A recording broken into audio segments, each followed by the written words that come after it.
Okay. Welcome to Korea Talk episode 32, where we review the first 3 rounds of the playoffs and speculate on the SKT Rocks finals. So without further ado, joining me, regular group, we got Sam and Peter. And we can jump right in to the pretty disappointing Jin Air Falcons versus Afreeca Freaks.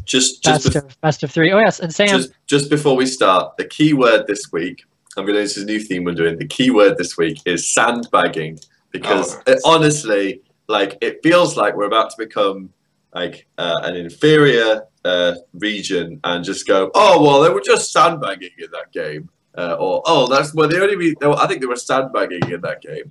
So yeah, the key word of the week is sandbagging. So if it comes up, then okay. Remember, this episode is brought to you by the letter S. Yeah, letter S. For sandbagging in SK Telecom. Yay! And Sam. Yeah. And Sam was right. Yeah. So we have Jin Air versus Afreeca, and pretty much Jin Air played significantly better than they did in the past probably 3 weeks, and Afreeca did not understand what they were like. Did game 2 and even the game 1, they were just like, I don't get what they were doing. Afreeca had a really good game 1 up until the 10th minute, where they had a terrible, or they'd had a great trade, and they went for the dragon, and then it just went downhill from their dragon take, and they just started dying and getting picked off everywhere. Yeah, when I watched it, I don't want to criticize casters too harshly, but I feel like they kind of overplayed the way that the lanes would go if without jungler interference. So they kind of made it out like bot lane, mid lane, and top lane were all kind of winning lanes for Afreeca. When I kind of disagreed looking at it, I was kind of like, okay, yeah, I can see the mid lane, but Maokai into Echo is not that bad of a matchup realistically. The Maokai can wave clear pretty easily and just and he's quite a safe laner as well. He's got that double heal and whatnot. And then the bot lane as well, Lucian Trundle, or was it Lucian Trundle? Lucian Trundle versus Sivir, I think it was Braum. I'm like, that's not that bad of a lane for Lucian realistically. Lucian's pretty beast in lane. So that was a weird moment where they were like, oh yeah, so top and mid bot should be auto losing. I was like, really? But in theory, Braum lanes are supposed to kind of win. But I mean, to be fair, if that was the SKT bot lane, they would win because they are pretty good with Braum. Yeah, but yeah. That's personal skill into account. They were just phrasing it as just the lane, the comps alone meant that Afreeca should auto win the laning phase, which I was like, well, obviously, I just didn't. That was just a moment where I was like, well, I don't necessarily agree, kind of thing. I don't remember hearing that, but yeah, I mean, outside of the Rise Corki lane, which Corki should dominate pretty early because of the amount of burst damage he has and the range he has over Rise. The other ones are just Echo versus Maokai is just going to be the dumbest freaking thing, because Maokai has the ability to heal from his passive and heal from his mastery, his keystone. So it's they're just going to beat each other up and gain health back and then farm and then give up on trying to kill each other because it's legitimately pointless. I mean, now with the the Maokai buffs that made Maokai really popular again, he gets that passive MR finally, which means that he's really good against AP in lane now. So he has he's good against almost anyone now. But yeah, but I mean, that was his weakness before, was he just got shit on by certain AP champions. Whereas now he doesn't have that issue at all. So it was just a weird moment. Again, I don't want to criticize casters too harshly because it's a difficult job to do, and whatnot. But I was kind of really? Okay. I felt when I watched this game, I mean, I will say, last week I said Jin Air were going to win, and I was right. So I think I was the only person who said Jin Air were going to win. I definitely was the only person that anyone is has any kind of a following or anything like that. So props to me. I'm watching it. Jin Air did improve in the way that I thought they would do going into playoffs, and Afreeca, they did get kind of exposed in certain aspects. Their draft phase didn't go nearly as well for them as it does in the regular season, because I think Jin Air came in with a stronger plan of how to beat Afreeca in the laning phase. So in that aspect, it was kind of good from Jin Air. But I will say Afreeca did just kind of really play worse than I even thought they were going to play. They really did. Oh yeah. They really like game 2 aside. They really shit the bed in game 1. Like that was actually a horrendous display. They played like issue with them, super over aggressive. Like it felt like they just wanted to win the game before 20 minutes, but they were trying so hard that they made all the wrong decisions to actually get there and just gave Jin Air like free advantages all over the board. Like reading players' body language coming into the game, and again, you can't take too much away from it. It felt like Afreeca went in like knowing they were going to win. Like in their minds, they'd already won that series. You know what I mean? Like that's how like. Looking like they were like I've never seen players like that ecstatic to go into a booth in a big playoff match before. Like they were bouncing off the walls and stuff like that. Like so it just felt like, and watching their play as well, it just felt like Afreeca seriously underestimated Jin Air and like played with such an amount of confidence that it actually became their detriment realistically. Like they made plays that no team should realistically make. Yeah, so arrogance. Mickey had some of his plays again where he was like, "What the hell are you doing here, man?" Yeah, like not to overly jump on a single player, but yeah, Afreeca messed up that entire series. But then again, we did have a Trace make a Mickey teleport early into the game. Oh yeah, he like pretty much teleported and then insta died. Yeah, like Jin Air, like I feel like it's because I feel like you made that play because the like Kuzan's TP to the top lane went so well because they managed to get they had a 2 for 2 out of a gank situation. Yep. So it was a 2 for 1. I think it was a 2 for 1. Or was it a 1 for 1? Oh, I can't remember. But either way, Kuzan TP'd up to the top lane and got a kill that he probably shouldn't have gotten. And I feel like Trace was kind of like in his mind like pressured to be like, well, if I make the TP play and we can just counteract Afreeca's aggression through the teleports, but obviously it just didn't work out and he just TP'd into his death. Like it wasn't as bad as the Mickey teleport in the sense of like it was like there's no. It was just hilarious. Yeah, it was quite funny. Like, but it's just because he misjudged it because like I think he planned to pin one of them down under the turret and then he came in and no one was under the turret, so he's like, I'm just gonna die now, realistically. Like. So, he got it was a 1 for 1 up top. Yeah, the kill went to a Rise, so I mean that's pretty big, getting him kick started. Yeah, honestly, like Jin Air had a comp as well because the real disadvantage to them in the early game was that Winged was on Devour a Kindred, which obviously needs time to scale, and Lyra was playing Elise, which is like a really early game focused jungler. So like. That game had a clock on it where if it reached a certain point, like Jin Air auto won just because of the way the team comps went. When you've got Devour they had so much scaling.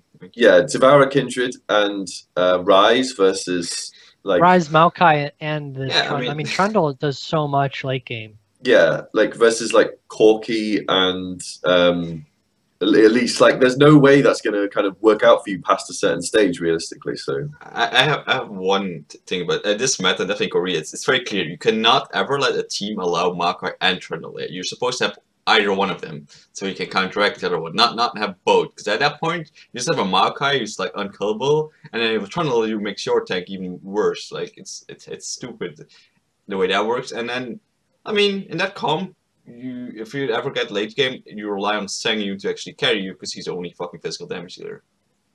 Again, we mentioned this. You do not want Sangyu to carry your team.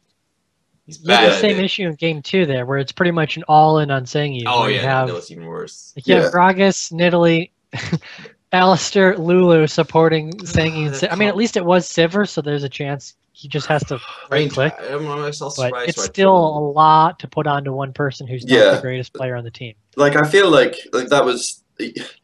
I feel like it was kind of, like Sengyun's not a good AD carry. We've been saying that on the show for almost the entire season, and in this series, you saw exactly why. Like he was the worst player on the map by a considerable margin, kind of thing. Like he got consistently caught out in every team fight. He had very minimal pressure over the map, kind of thing. Like, and he was set up to carry by his team in both games, and both games he did absolutely nothing with that kind of thing. Like, yeah, the most gold in both games as well. Like this is my big problem with Afreeca is that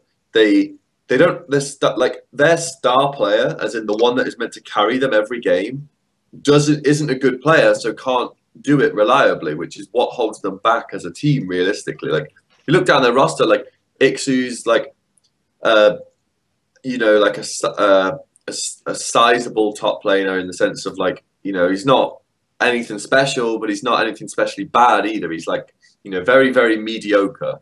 Lyra is a really good jungler, and I think actually Lyra, if Afreeca doesn't upgrade their roster, he actually probably should deserve a better team in the sense of like, you know, he's a top 3 jungler in Korea right now, and he's on a team that, you know, could it be anywhere from 5th all the way down to like 8th, depending on the week and depending on how the other teams feel like playing. Mickey is like a very bizarre mid laner, the way that he plays the game. Like he has these moments where he looks really good, then he has these moments where he looks really bad as well. But he draws a lot of pressure, and he has a very distinctive way of playing the game. And then like Snowflower again is like just like Ixu, but he's on support, so he's very, you know, mediocre and very sort of like not dependable, but he's not going to do it. You know what I mean? Like he just kind of just does what you would expect from a support player. Yeah. Sengyun is the real issue with that team because that team desperately needs a secondary carry, like a reliable star secondary carry, or even a primary carry with Lyra as the secondary carry, and that's not Sengyun at all. No. Like, I mean, Mickey is a lot harder, I would say, to kind of carry out of mid lane with him because most of the champions he can carry with usually get banned, which is a huge bonus, like a huge positive thing for Afreeca, and what really led to their increase in the regular season. And then you also saw Ixu get like pulling all of these MVPs because he kept getting champions where he could show up on because teams couldn't ban them out because they were banning out Mickey's champions, hoping that he just doesn't style and carry on them.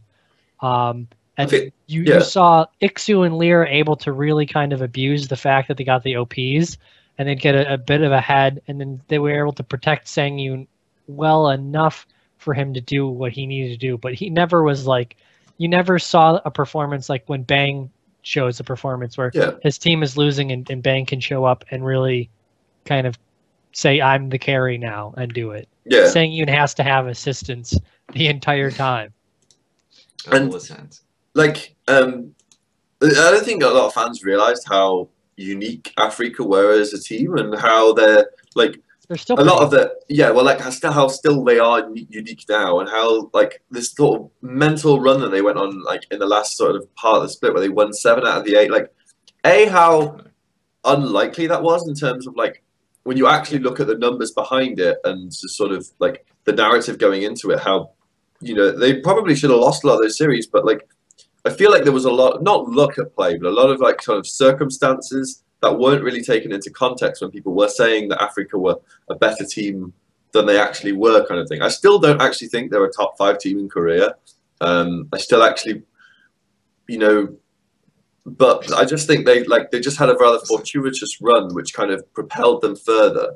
And again, this is the regular season. We saw their players really fall apart in the playoffs, and like, well, I mean, the playoffs. Well, game one they fell apart. Game one they were ahead the first almost 12 minutes.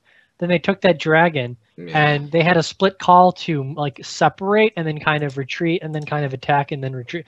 And they should have just literally walked out, sacrificed one player, taken that first dragon. They still would have been ahead. Yeah, like just. I mean, I don't want to say like label the players as chokers for life, because obviously that's really harshing to do, because what they've choked in. It's also their first playoff game. Exactly, it's their first playoff series and all that kind of thing. But at the same time, if you can't deliver it in playoffs, it doesn't matter how well you do in regular season. You know what I mean? Like, playoffs is where it matters. Like, you know what? You know how many people, like, who came first in, like, you know, we all know who came first in the regular season in Korea, but even if you look at LCS regions, like, the first place in the regular season team, that's not nearly as big of an achievement as first place in the playoffs for obvious reasons. So if you can't do it in the playoffs, there's no point doing well in the regular season. So like, it's good that Afreeca got this first place jitters out, first playoff series out of jitters out of themselves. But the next time the team goes into playoffs, you really need to take a long look at them, because there is a real chance that they might just be a team of chokers, because choking is a lot less common in Korea than it is in Western regions, just due to the sort of differing mentalities that players have. Not saying that Korean players have a better mentality or worse, just that it's a kind of different approach to competitive, like the idea of competition in general, I would say, and the way that Korean players are a lot more impatient with the success they want. So I can't think of many times when Korean teams have choked that badly in a playoff series.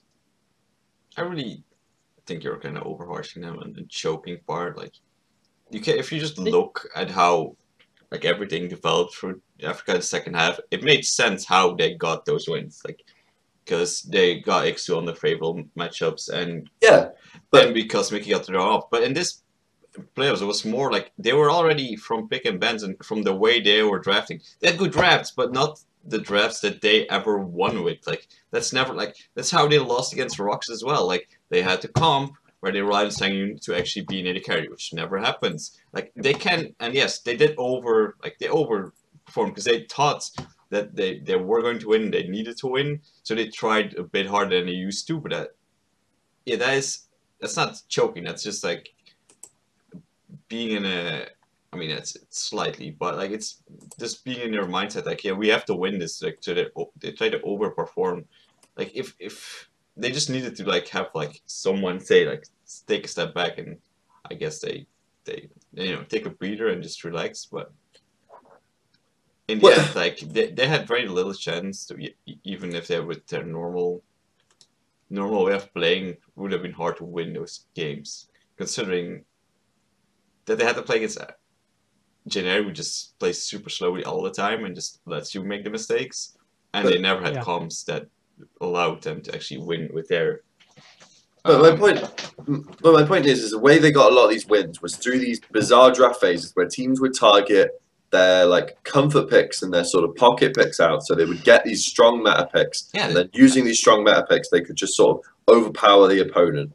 I don't think, and again, this is maybe me being cynical, maybe being a bit of a conspiracy theorist or whatever. I don't think that the teams they beat really sat down and looked at it and goes, right, how can we beat Afreeca in a draft phase? Because it's not like drafting against another team. When you draft against another team, you split the OP picks. They did the same thing in this series. Jin Air just targeted Mickey, but like the difference is that the meta just shifted a bit more because Makai came available again. That Ixu's pocket Dragas was a lot less useful. He couldn't pick Poppy because she's a lot worse into Makai.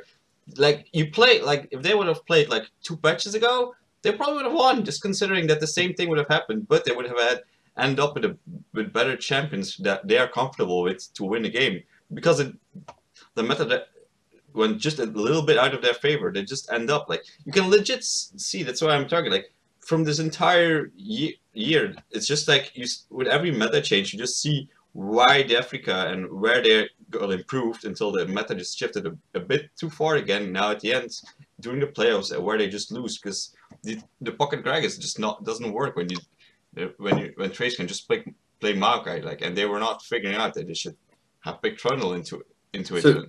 So is it not concerning that a team can only really win on, like, due to a sort of very specific patch? Have we ever really thought Afreeca was the greatest team ever, and that they can adapt to every patch? I'm not saying. I mean, that's the issue I have with them. Yeah, I'm not arguing against you that they're not necessarily a top 5 team. Like, they probably aren't, because they still have fundamental flaws in their play and in their team.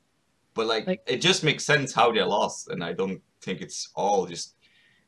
You can blame them. They choked in one series, which is still only best of 3 series. Like, but that makes it even more concerning, though, as if they didn't choke, because in that situation, then they came in underprepared into a series that was objectively the most important series they'll play this year. Like, there's a high chance they won't make a playoff this next year. Like, that's probably it. No, like, that is a high chance, because they came in with their plan of, yeah, this is what we did to get here. Let's just keep doing this, but it didn't work out because it isn't that as effective anymore on this patch and the way they had to play it right now. That's my concern. Like, their drafts were like theoretically pretty good. It's just you can't expect their team is not. That's not how their team ever won games. Like, when they lost those series in the last half, that was because they needed Sangyun to carry, and that never happens. Like, you can't expect a full tank Ixu on Gragas just to still be able to carry games into the comps that Jin Air drafted. Like, their comps weren't bad, they were just not effective in the way they should win. Like that. Okay. That's my point. Like, that's not their win conditions, is playing around Sangyun, but that's how they drafted, and drafts made sense in a lot of ways. Like, I'm not gonna complain about Aqua top lane having a Corki and Silver Braum. That's a great comp. It just, we have to make something work out of it and not completely whiff the ball and just play way too over-aggressive. Yeah, I would say the biggest thing I have with Afreeca is that Do any of you expect them to be in the playoffs for summer? No, of course not. Because I don't expect them to I expect CJ to be better next year. Like, I expect them to be like 6, maybe 6 is probably their highest. So if Afreeca doesn't want to make role swaps, they're never gonna like. They kind of, not say fluked into it, like they deserved their last run, but like the other organizations put more effort into building up their team, and they got lucky that Longzhu didn't like manage to pull together, then get a couple of wins. When you look at CJ and Samsung, sorry, CJ and Longzhu, and to a lesser extent Samsung, those are teams that are more easily fixable than Afreeca, because what Afreeca need is they need a really good AD carry. Now those are in short supply. What CJ need is they need a competent jungler, and what Longzhu need is they need to decide on one roster and stick by it. Yeah, so, like, these are teams that are more easily fixable. I mean, Samsung is a bit more complicated because it's like none of their players are that bad, but none of them are that good either, except for Brown and Wraith at times. But at least with like CJ and Longzhu, you can see where those fixes come into play. But with Afreeca, it's not that. Even KT are easily fixed. Well, are more easily fixable than Afreeca realistically. Like, you just need a new support player for starters that would fucking sort 10 million fucking problems out. And we'll get to that shitter later. Yeah, it wasn't just him. Yeah, sure. But yeah, it was just like I generally think this is probably the biggest series that Afreeca will play all year, and they messed it up. Biggest to play probably within 12 months from now. Yeah, like unless they make. It's just going to get worse for them as well, kind of thing. Like, stick by one roster. Historically, it doesn't work well unless that roster's like one of those magic 5-man rosters, like the old Moscow 5 roster, or your World Elite roster 2012. Like, I think sticking with Legends rosters don't last too long because there are always 1 or 2 players that just either don't put enough effort into it or just follow the mechanics. Or you can upgrade easily. Like, the issue with Afreeca is they've been together for almost 2 years now.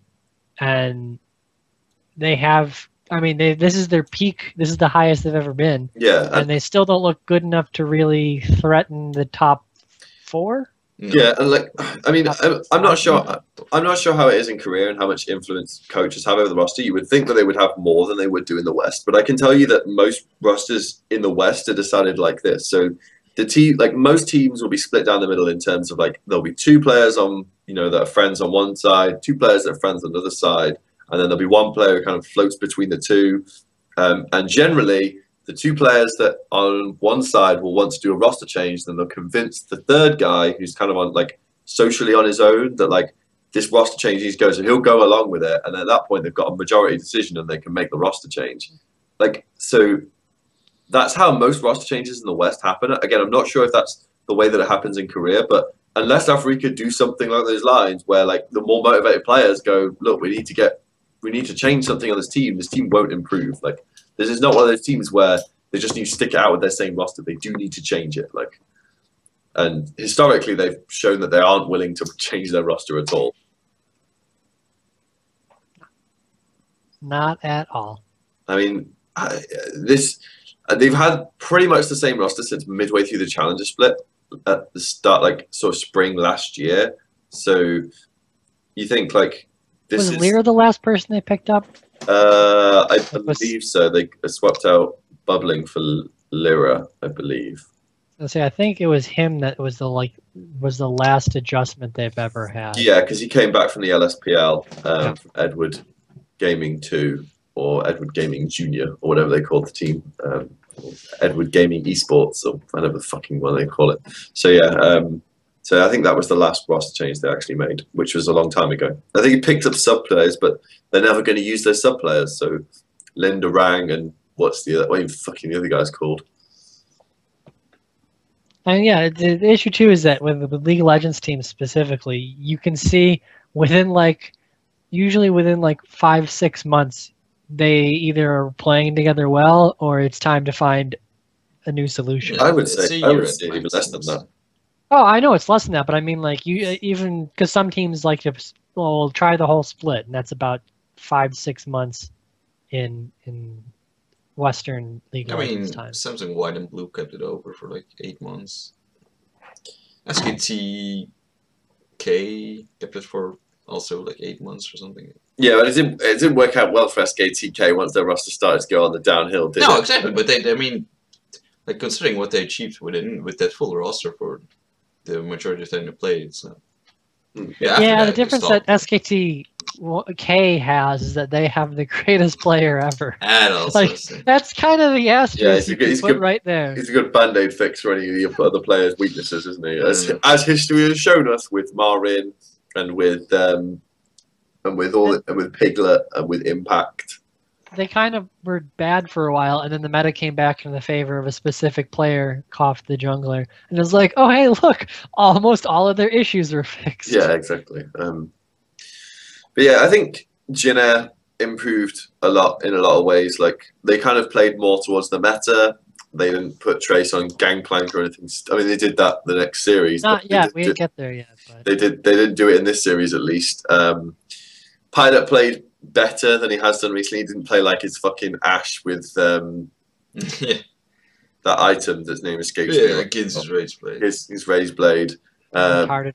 Yeah, and I think Winged had a really good series as well. Like on his he really kind of looked like he looked a lot better on the actual sort of meta junglers, as it were, like the Kindred and the Greys. So he also took fine on Grace. There's better model. Yeah, so I think Jin Air definitely looked better than. I mean, obviously, my reasoning that Jin Air were just sandbagging for these last few weeks. It's not like actually watertight. Like I don't actually think they were like, just intentionally play bad and then intentionally turn it on in the playoffs. Like I just think the last 2 weeks when we saw Pilot pull out the Rage Blade Ash, because it was kind of like, well, you don't really give a shit. Like we're fourth or fifth. That really doesn't play a huge role. Yeah, I definitely think there was some experimentation going on their part, and they were just trying to sort of work something out or whatever. Maybe they thought this Ginju Rage Blade Ash was actually really OP. Maybe it worked really well in scrims. That's the thing. We don't know what happens in these pesky scrims. And, teams, nothing makes a team happier than going, well, we may have got our fucking head caved in, but in scrims, like, we were caving everyone's head in. Like, well, that's fucking fantastic, isn't it? So we don't know what was happening in scrims with Jin Air or whatever, but they definitely managed to turn a corner in going into the playoffs, because they had actually, considering how the last half of the season went for them, they actually had a pretty decent playoff run overall. I'd say that they can be pretty happy with how they played. I mean, they beat Afreeca and then they did nothing. I can say whatever. They were closer to beating SK. Oh, come on! I don't care 2 bits about that game too. Everyone, even fucking Fnatic won by playing Azir stall at the late game and magically win a team fight and not win the game. They did it twice. They never beat SKT doing that, did they? No, they're not. It's not relevant then, is it? Well, didn't they? No, because Fnatic lost to Rocks. MSI, no, they beat SKT by being retardedly aggressive and just all-inning SKT at every opportunity. It was like a game of poker, and they're before the cards are even dealt, they go all in. Yeah. Be like, what the hell's wrong with you? What do you know that I don't know? Until game 5, where Becky was like, they don't actually have anything when they keep all-inning me. We just need to stop playing scared and just play really smart. Amazing. So, anything else to say about the Afreecas? No. I hope they don't do as well next split, because every win they get is a loss for I could say the exact same thing about the other team in that set, is that every time Jin Air Green Wings Falcons win a game, it's a loss for every viewer who had to sit through 30 minutes of... It may be a loss for the viewers, but it is not a loss for Korean esports as a whole. I like watching Jin Air play, alright? I enjoy their team fights, but it's the 30 minutes it takes for them to even consider entering into a fight. I feel like Jin Air are I have very mixed feelings for Jin Air. Arty movie you go to watch in independent cinema. Some people find it really fucking boring. I think it's great a lot of the time, and I love it. There's 30 minutes of brooding looks and a really abstract plot. You're not sure what's going on. And so what you're saying is you enjoy being confused on multiple occasions for very long periods of time, and then having an abrupt end with one team fight going, oh, that was really worth the 30 minutes. Yeah. Also, Jin Air are playing, I get a lot done. I can do my washing. I can get the washing up done. I get my room a quick hoover, clean my hamster cage out. Oh, it's 30 minutes gone. I'll tune in for the team fight next game. It's fucking great. I get so much done when I watch a Jin Air pod. When it's like a Rocks Tigers one, I can't do fucking shit around my house. It's really frustrating, to be honest with you. Yeah, it's just because it's super enjoyable. Fucking 5 minutes. Because every 3 minutes, every 30 seconds, someone's going mental. I'm like, I didn't get anything done. When Jin Air are playing, I get to shit post those on Twitter. It's fantastic. God. Jin Air are a win for productivity of fans everywhere. And a loss for actually watching quality games. So no one's perfect. So Jin Air SKT. So on the same theme, you had the issue with casters. This came up before. We were talking about whether or not SKT was actually playing for KT or not. And I have to say, in the picks and bans in the first game, and even the second game, it seemed like they were playing to show KT. Yeah, we can play Zillion. You're gonna they were playing as if they had already won the set. Do you not agree with that? I do and I don't. I can't in good conscience say a team was drafting badly. Oh, that's not a bad draft at all. There was not a bad draft. Game 1, there was not a bad draft. Game 2 was. Game 2 was fine. They just weren't able to execute on the dives. They played the comp pretty early. But this is what I mean. So I can't, in good conscience, say that a team intentionally played worse in order to be. I don't mean play. I mean simply the pick and ban phase. Is that they were showing a lot of things to KT going. Okay, so can't ban us out. Yeah. So there are two possibilities. There are two parallel universes we can choose to live in. There is the parallel universe where SKT managed to, as the Jin Air series went on, the coaches figured some stuff out. They managed to turn a corner and they tightened up their game and they improved as a team. Or there is the parallel world where SKT intentionally played worse and versus Jin Air Green Wings because they knew they would win and therefore were more worried about KT and wanted to. You see where I'm going with this?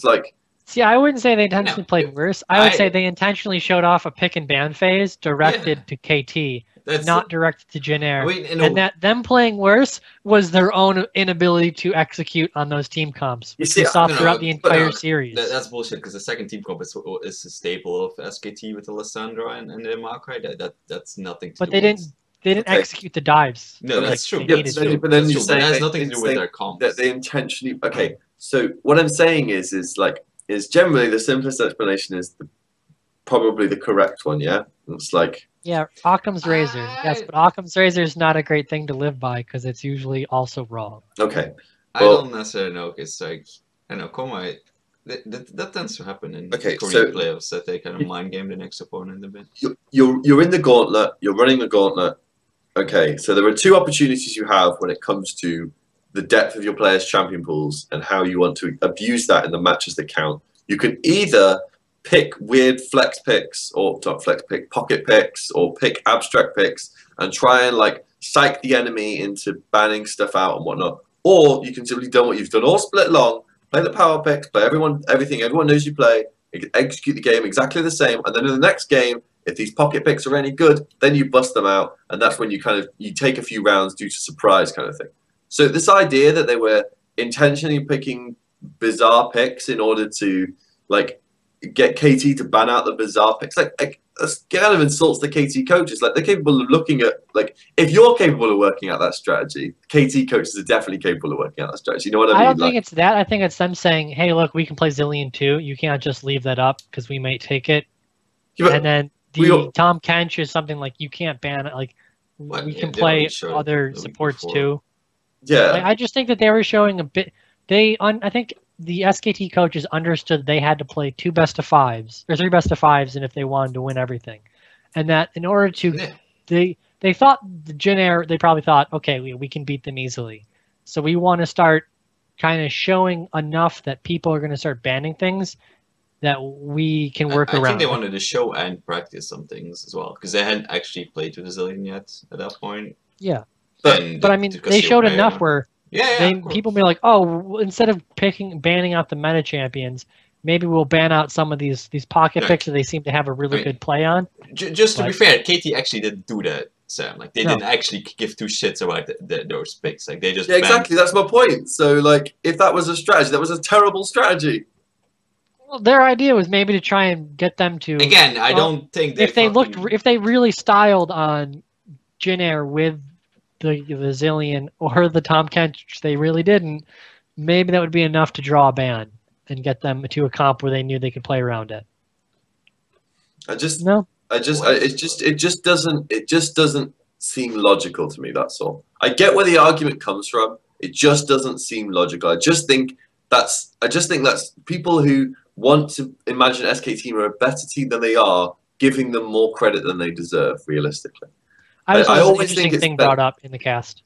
I always think it's better to just look at the facts and the evidence in front of you and make decisions based on the facts and the evidence that are in front of you, rather than assuming that like a mistake isn't a mistake and that it's a good play because of this or that. Like that's for players to do in interviews and justify their crazy decisions in interviews. That's not, for us to like. That's not for a commentator or a pundit to do. Like, SKT had no bad drafts. They only had bad early games versus Jin Air. That's it. Just want to point it out. Like they didn't like intentionally. Like, okay, maybe they did play it slowly on purpose or whatever, or just weren't too prepared. But like honestly, I hadn't even thought about the Zillion thing until they mentioned it in cost. Because I was just looking at the draft while they were doing it. I was like, oh yeah, Karma's banned. We need a substitute for our supportive mid laner.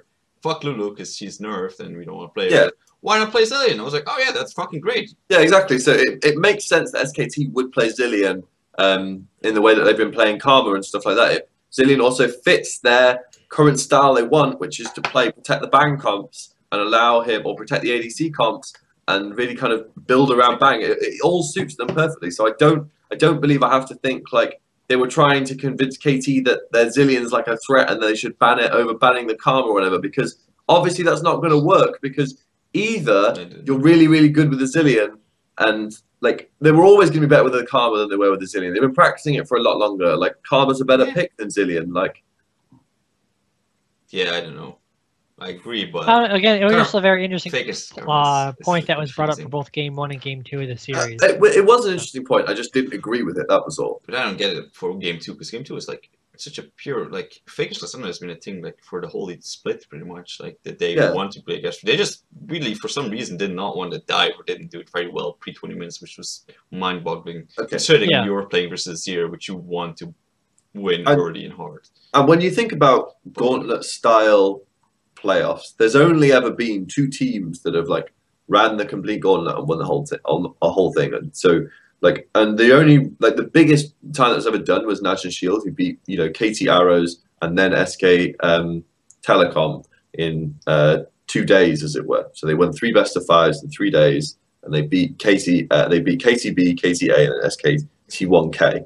One of the biggest, like, most insane results ever. The way they did that was they had like multiple picks that were like they innovated like 3 different picks in every single lane kind of thing, so that no team could ever properly get the drop on them in the draft phase, because like Spirit could play AP Nidalee out of all of a sudden and fucking boss a game with it, but he played it in the top. No, sorry, Spirit save in the top lane kind of thing. Like like Goon pulled out this amazing Zed that he could like just flash all over the map with and do like these insane Zed mechanics. So when you look at how like teams have historically won gauntlet style playoffs, it's by finding a really good way of playing League of Legends and just sticking to that and then pushing that as hard as you possibly can, as it were.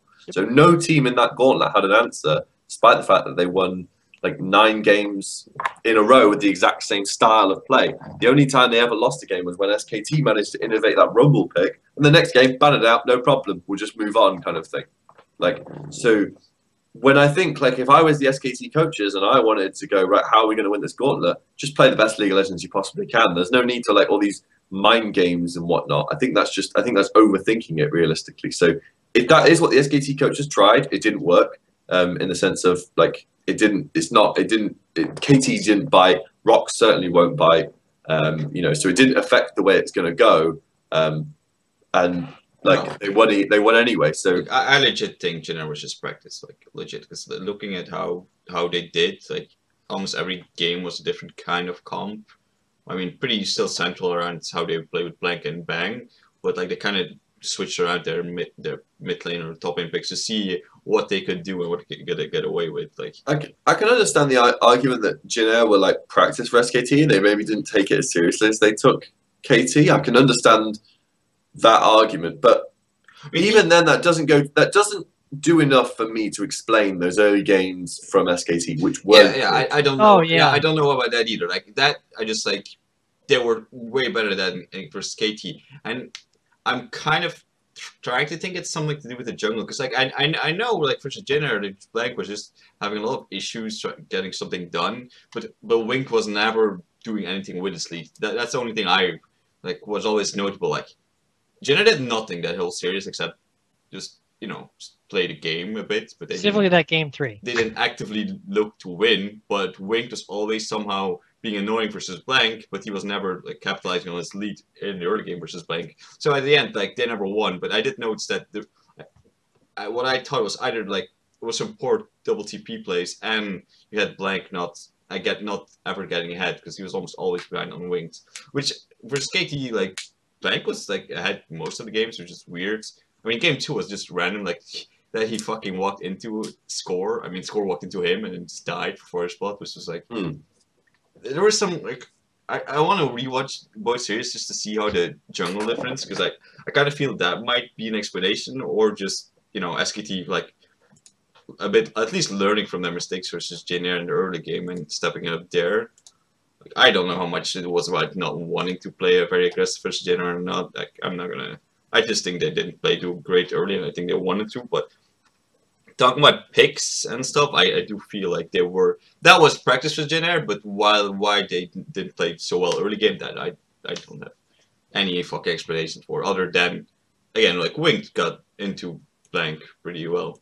But, yeah, I just think Wink played better in that best of 5 than Score did. I just think that he got into Blank's head in a much better way, and Blank kept second guessing himself and kept thinking, can I do this? Can I not do this? Because Winged might be, here to mess my shit up. In a sense that he didn't for Score. Now, whether that's more to do with Winged and Score, or whether that's more to do with Blank and his own individual mentality, it's difficult for me to say.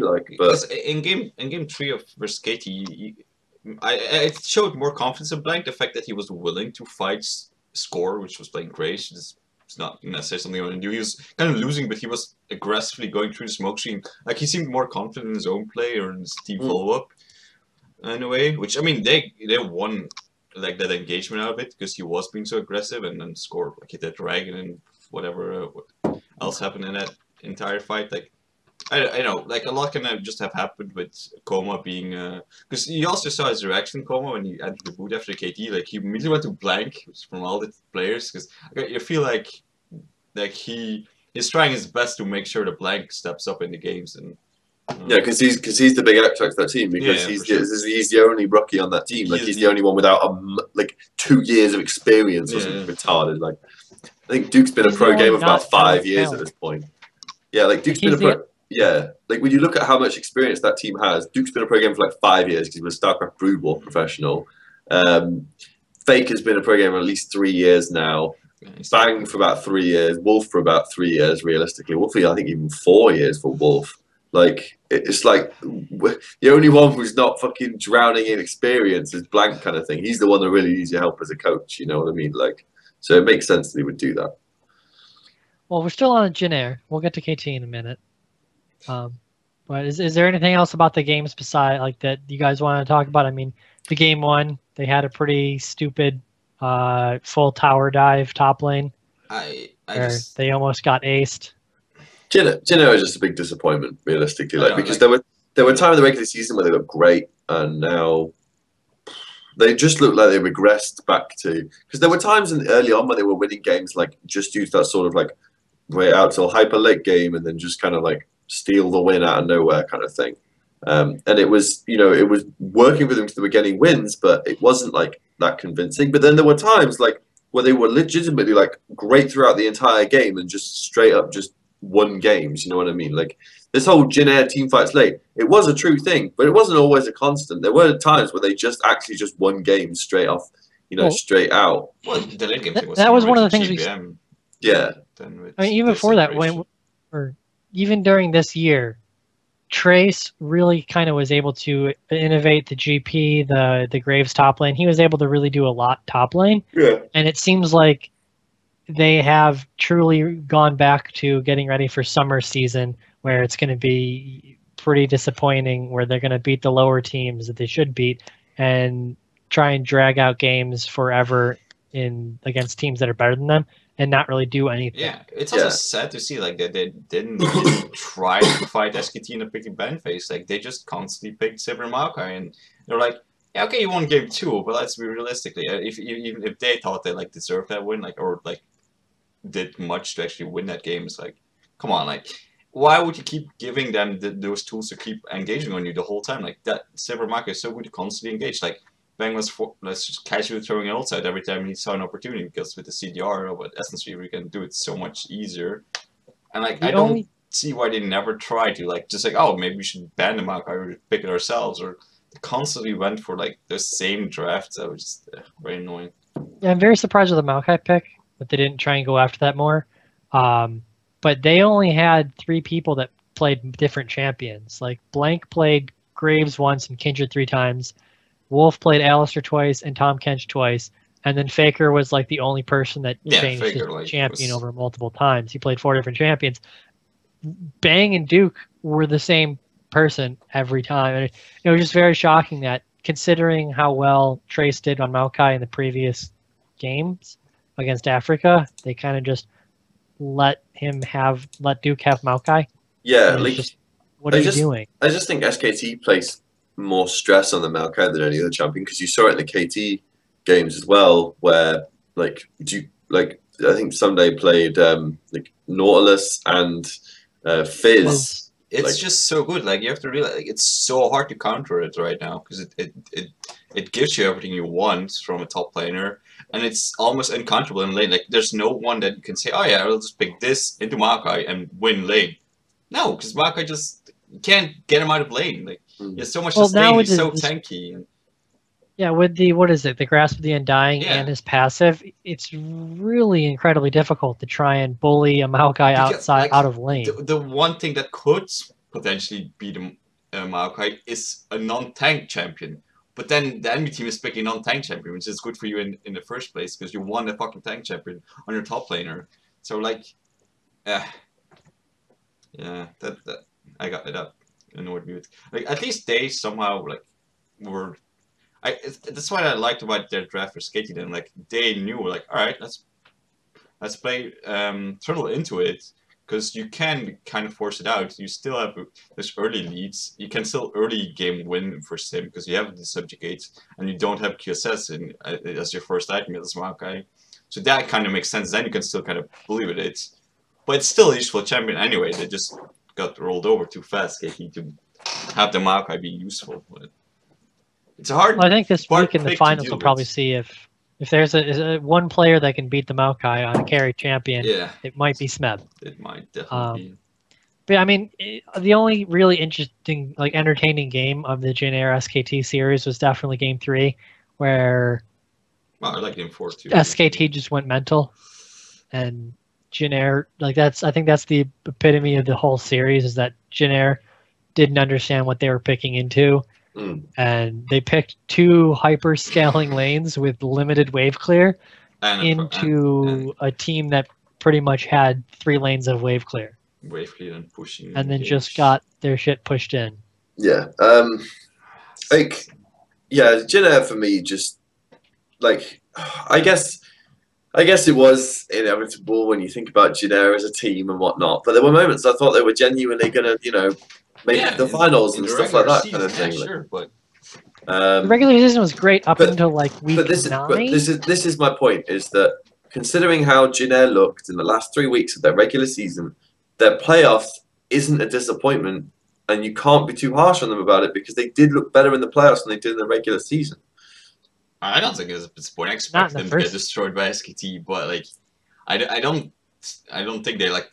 Well, I mean, they kind of salvaged their season by beating Afreeca, but like, I'd say their disappointment simply based on like the first round of the regular season is that they were looking like a really good team where we kept saying, other than Rocks, they are like the team to beat, and then they seemingly beat themselves. Yeah. That's the real disappointing part for me. They're their own worst enemy. They seemed to understand what they needed to do, and then they just fell apart.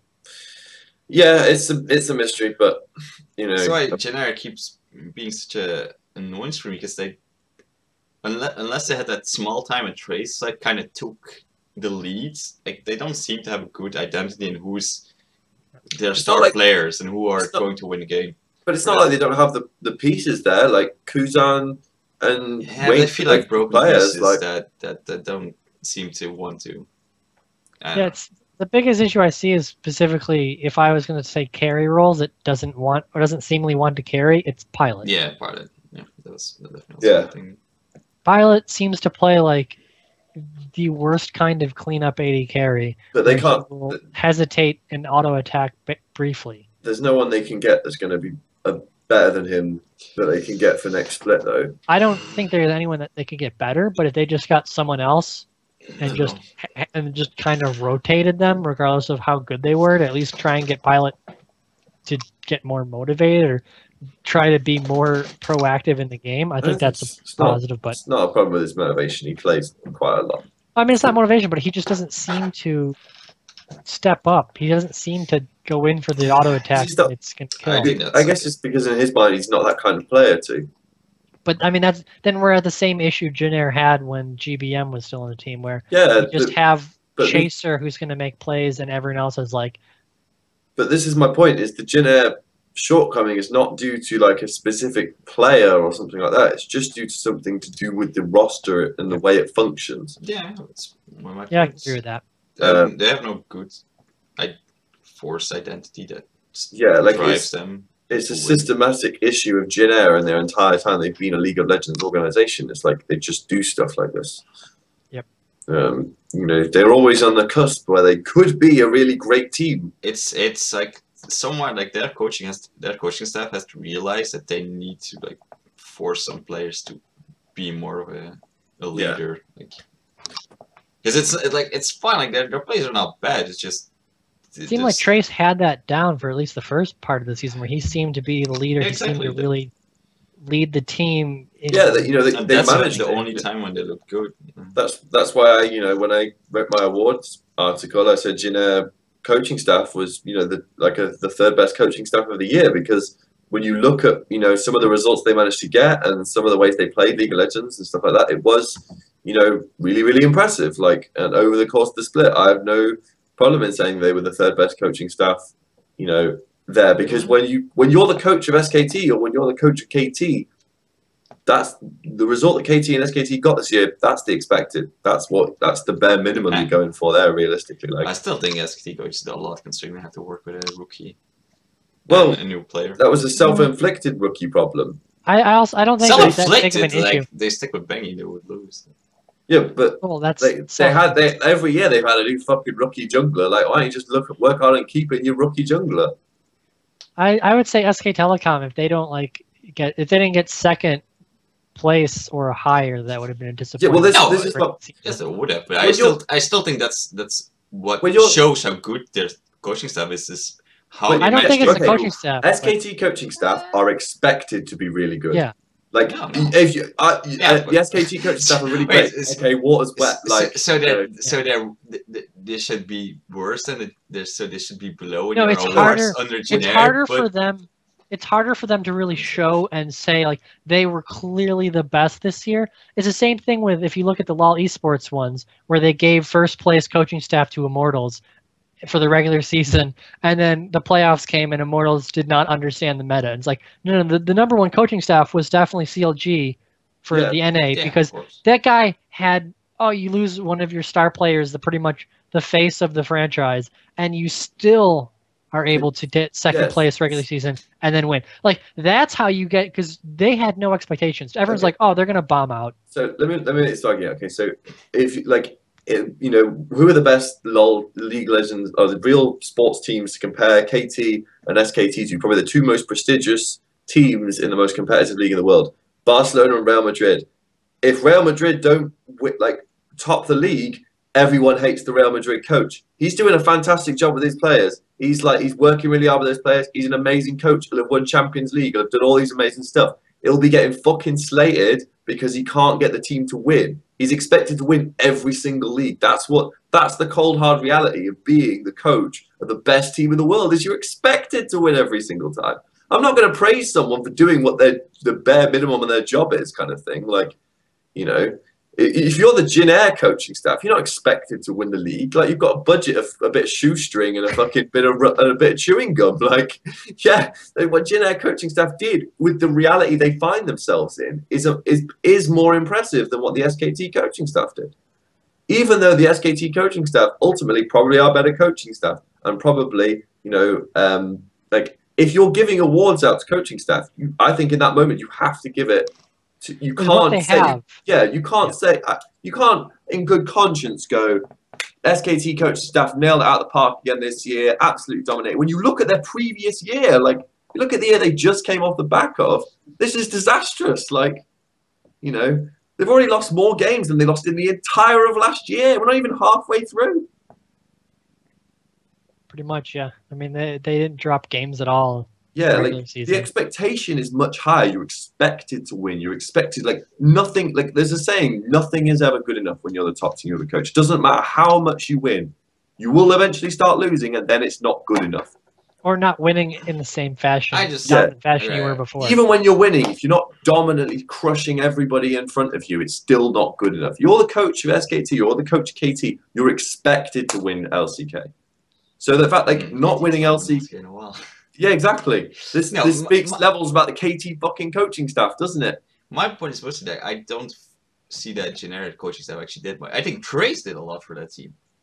Yeah, but Trace isn't part of that coaching staff because he's a player coach. Because he was originally going to be a player coach and let Sohan play, and then they put him back in. Yeah, but I don't think overall, like, and also they changed much in there. None of us know the actual individual conversations that goes on or the scrimming environment of Jin Air and stuff like that. The only thing I can do is, based on the evidence, the rational arguments I make assessments, as it were. And, like, you know, I mean, I'm mainly talking about this because I don't think I provided enough reasoning in my article, and my editor told me I didn't really provide enough reasoning in my article, so it's kind of me going on a tangent. But realistically, like, I think the Jin Air... Didn't you give the coaching award to Rox? Yeah, I gave it the first place to Rox, second place to CJ Enters, third place to Jin Air. I think Rox deserved first place simply by picking up Peanut. What was that then? Because if you look at Peanut a year ago when he was playing on Najin, he seemed almost uncontrollable. Well, yeah, and he would do what he wanted to do. When you look at coaching staff, they gave him like 3 games. Yeah, like and Najin coaching stuff was bad. Yeah, like even before the second season. Okay. So Rox won it because they went all in on a player that was very untested, thought to have a very problematic mindset for the game. They went all in on, like, a very exciting but very, like, raw player, turned him into an absolute weapon and dominated everything. That's fair to say. Like, and then they also managed to keep a consistent level of play amongst the rest of their team and sort out their, like, not sponsor issues, but their, like, organization issues. CJ did really well because nobody expected that CJ roster to do a fucking thing this year, and they actually won some. I wouldn't have given this to CJ. Like, I think they understand CJ perfectly. And the reputation of those coaches coming into CJ was fucking in the fucking dumpster based on how Najin went, kind of thing. It's just the old Najin coaches. Jin Air got the award because they did a lot with not a lot, like, kind of thing. You know. I don't know. Rox Tigers are great simply based on their Twitter. I mean, if that was whoever's managing that, number one. Yeah, when I think about what's expected of a Jin Air, of an SKT coach or the SKT coaching staff, in the sense of, like, we're dealing with the only team that's ever won World Championships twice, that's won LCK 4 times, which is twice as much as any other. Wait, is it 3 times as much as any other team? Oh, yeah, it's 3 times when you only have 4. Oh yeah, sorry, yeah, it's twice as much as any other team. I think the only other team to win Champions has won it twice, and I think that's CJ won it twice at one point. Yeah, but those are 2 different teams. Yeah, 2 different teams. Like, I don't think there's been any other team that's won. I guess that's Champions or LCK twice. No, only Dottie did. Yeah, I mean, like, I don't think there's any team that's done it though. No. I mean, when I say team, I mean organization. So I'm thinking. I guess so Samsung sister teams like Samsung so yeah, Samsung managed to win champions twice. 3 times. Well, twice. Yeah, because MVP. White and blue. Yeah. So in that aspect, like I have to say, like Samsung are the SKT are the greatest League of Legends team to ever exist. 3rd place in the regular season is not an acceptable result. You know, if this was real sports, like those coaches' heads would be demanded on a platter. You know what I mean? Like 3rd place in the regular season with 2 new players. Fine result considering regular season is not that important.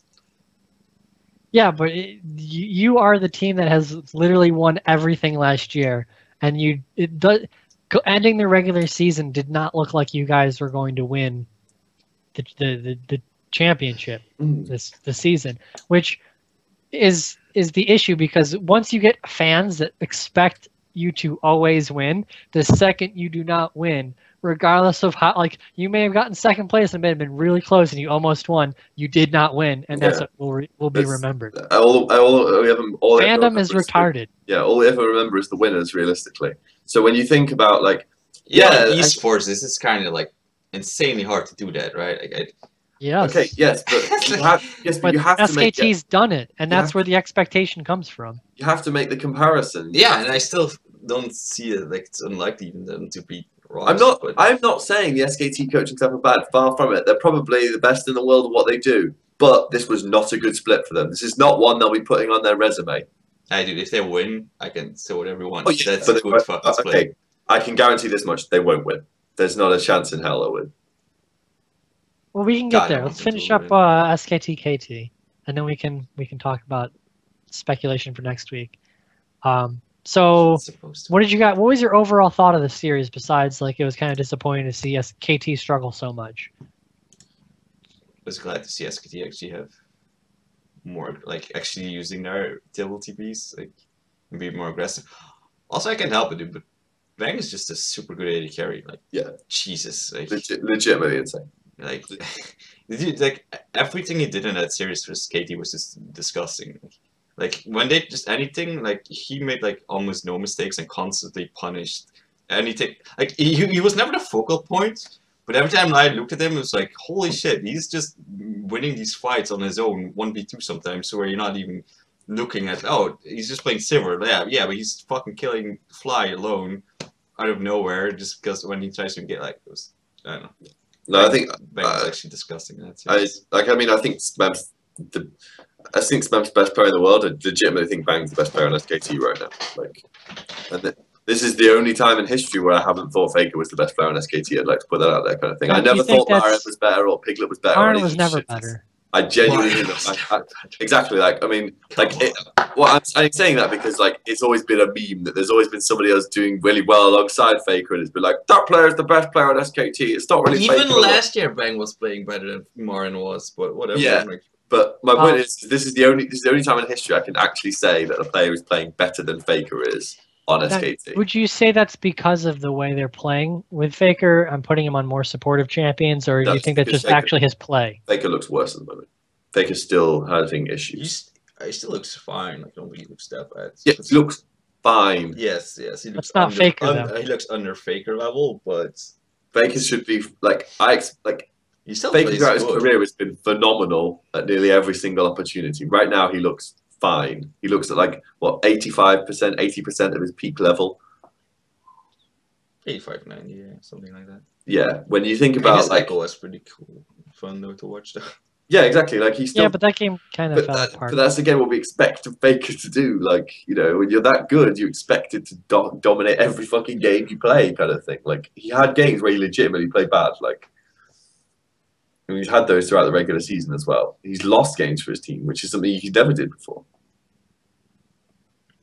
No, I think his game where he died so many times. His playoff performance has been, because I was worried about Faker coming into the playoffs, but he was at no point of big detriments, and overall, very good help for his team, and he did the things on a lot of different champions, which was just he said, like, he sets Bang up to do really well, but somebody's got to do really well in that situation, kind of thing. Like, you know, Bang's set up to succeed, but it still takes a lot to succeed and actually carry the game, kind of thing. I mean, other than game 3, he was legit just playing champions that inevitability. Support, like, yes. Yeah, supportive. Like, Lysandra is not like, yes, she's a DPS champion, but she plays always a frontline role that just zones and creates areas for the rest of the team to do damage. So, and it just allows to dive like really easily. That's what the really good use of it. Yeah, yes. That first kill up fly was pretty interesting. Don't expect. So what did you guys think of like how SKT really targeted Someday throughout the entire series? Not in picks and bans really specifically, but just how they played around him and really dove him pretty mercilessly. I mean, they did, and like you kind of fell for Someday, but at the same time, I don't think that's an excuse for him. He had a bad series. Yeah, he had a bad series. Yeah, and I also just have an issue. Like that's a second, other than a Maokai Eternal thing, and you always want Sivir in your team. A third thing for Korean League of Legends and in general, double TP always should win. Because if the enemy team refuses to go double TP, you deserve to fucking fall behind early game. Because you're going to get outpushed and you're going to get tower dive the whole time. And that's why they target Someday. Target the one guy with TP and there's nobody ever going to help him. He's just going to die all the time, over and over, and going to give more gold and lose more pressure in the process.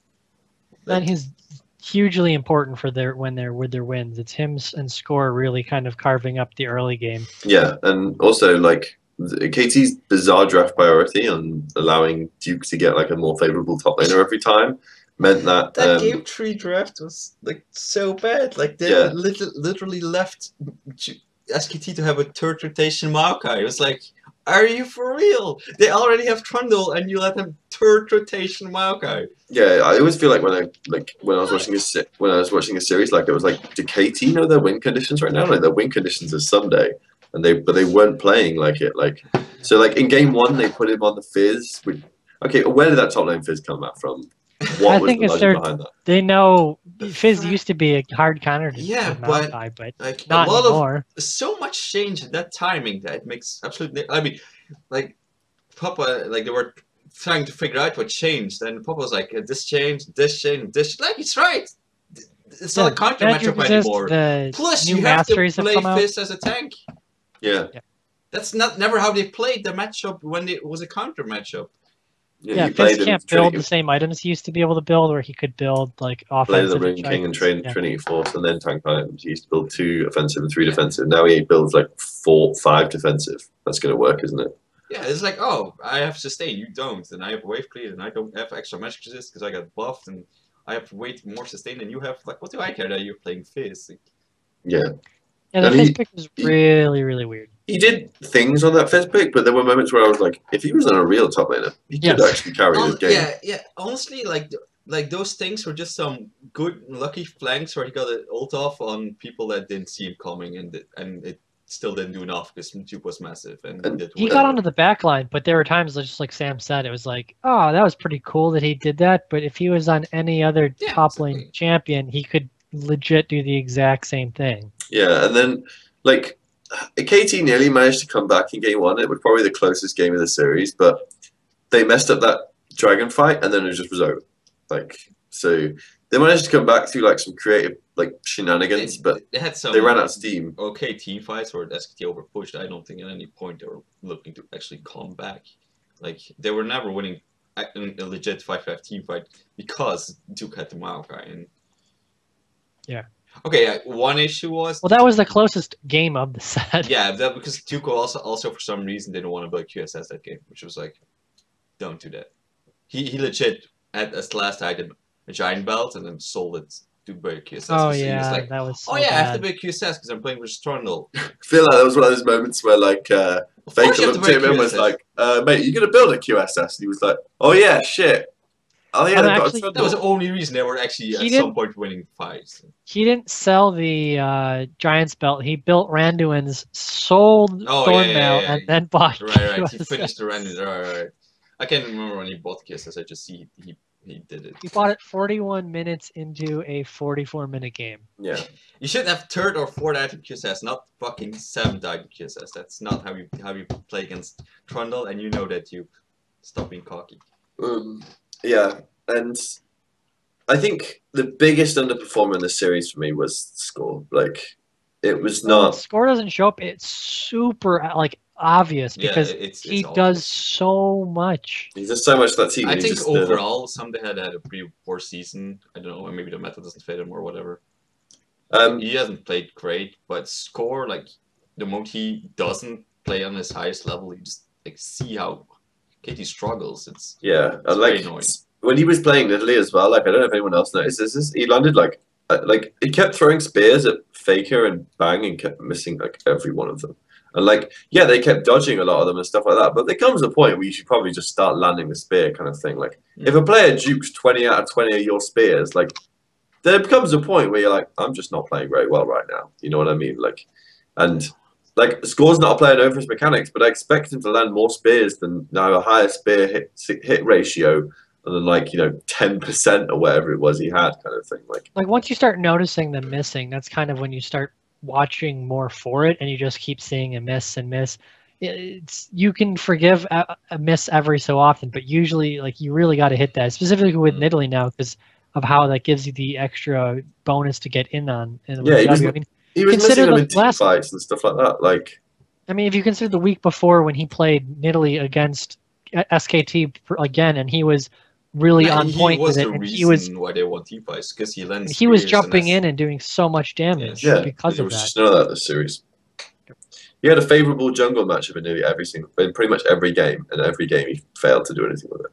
I mean, if you really watch the kind of these 5 games in a row, the 2 they played in the regular season, the last set, and then these 3, you can completely see 2 different teams on both sides pretty much of just how they were playing.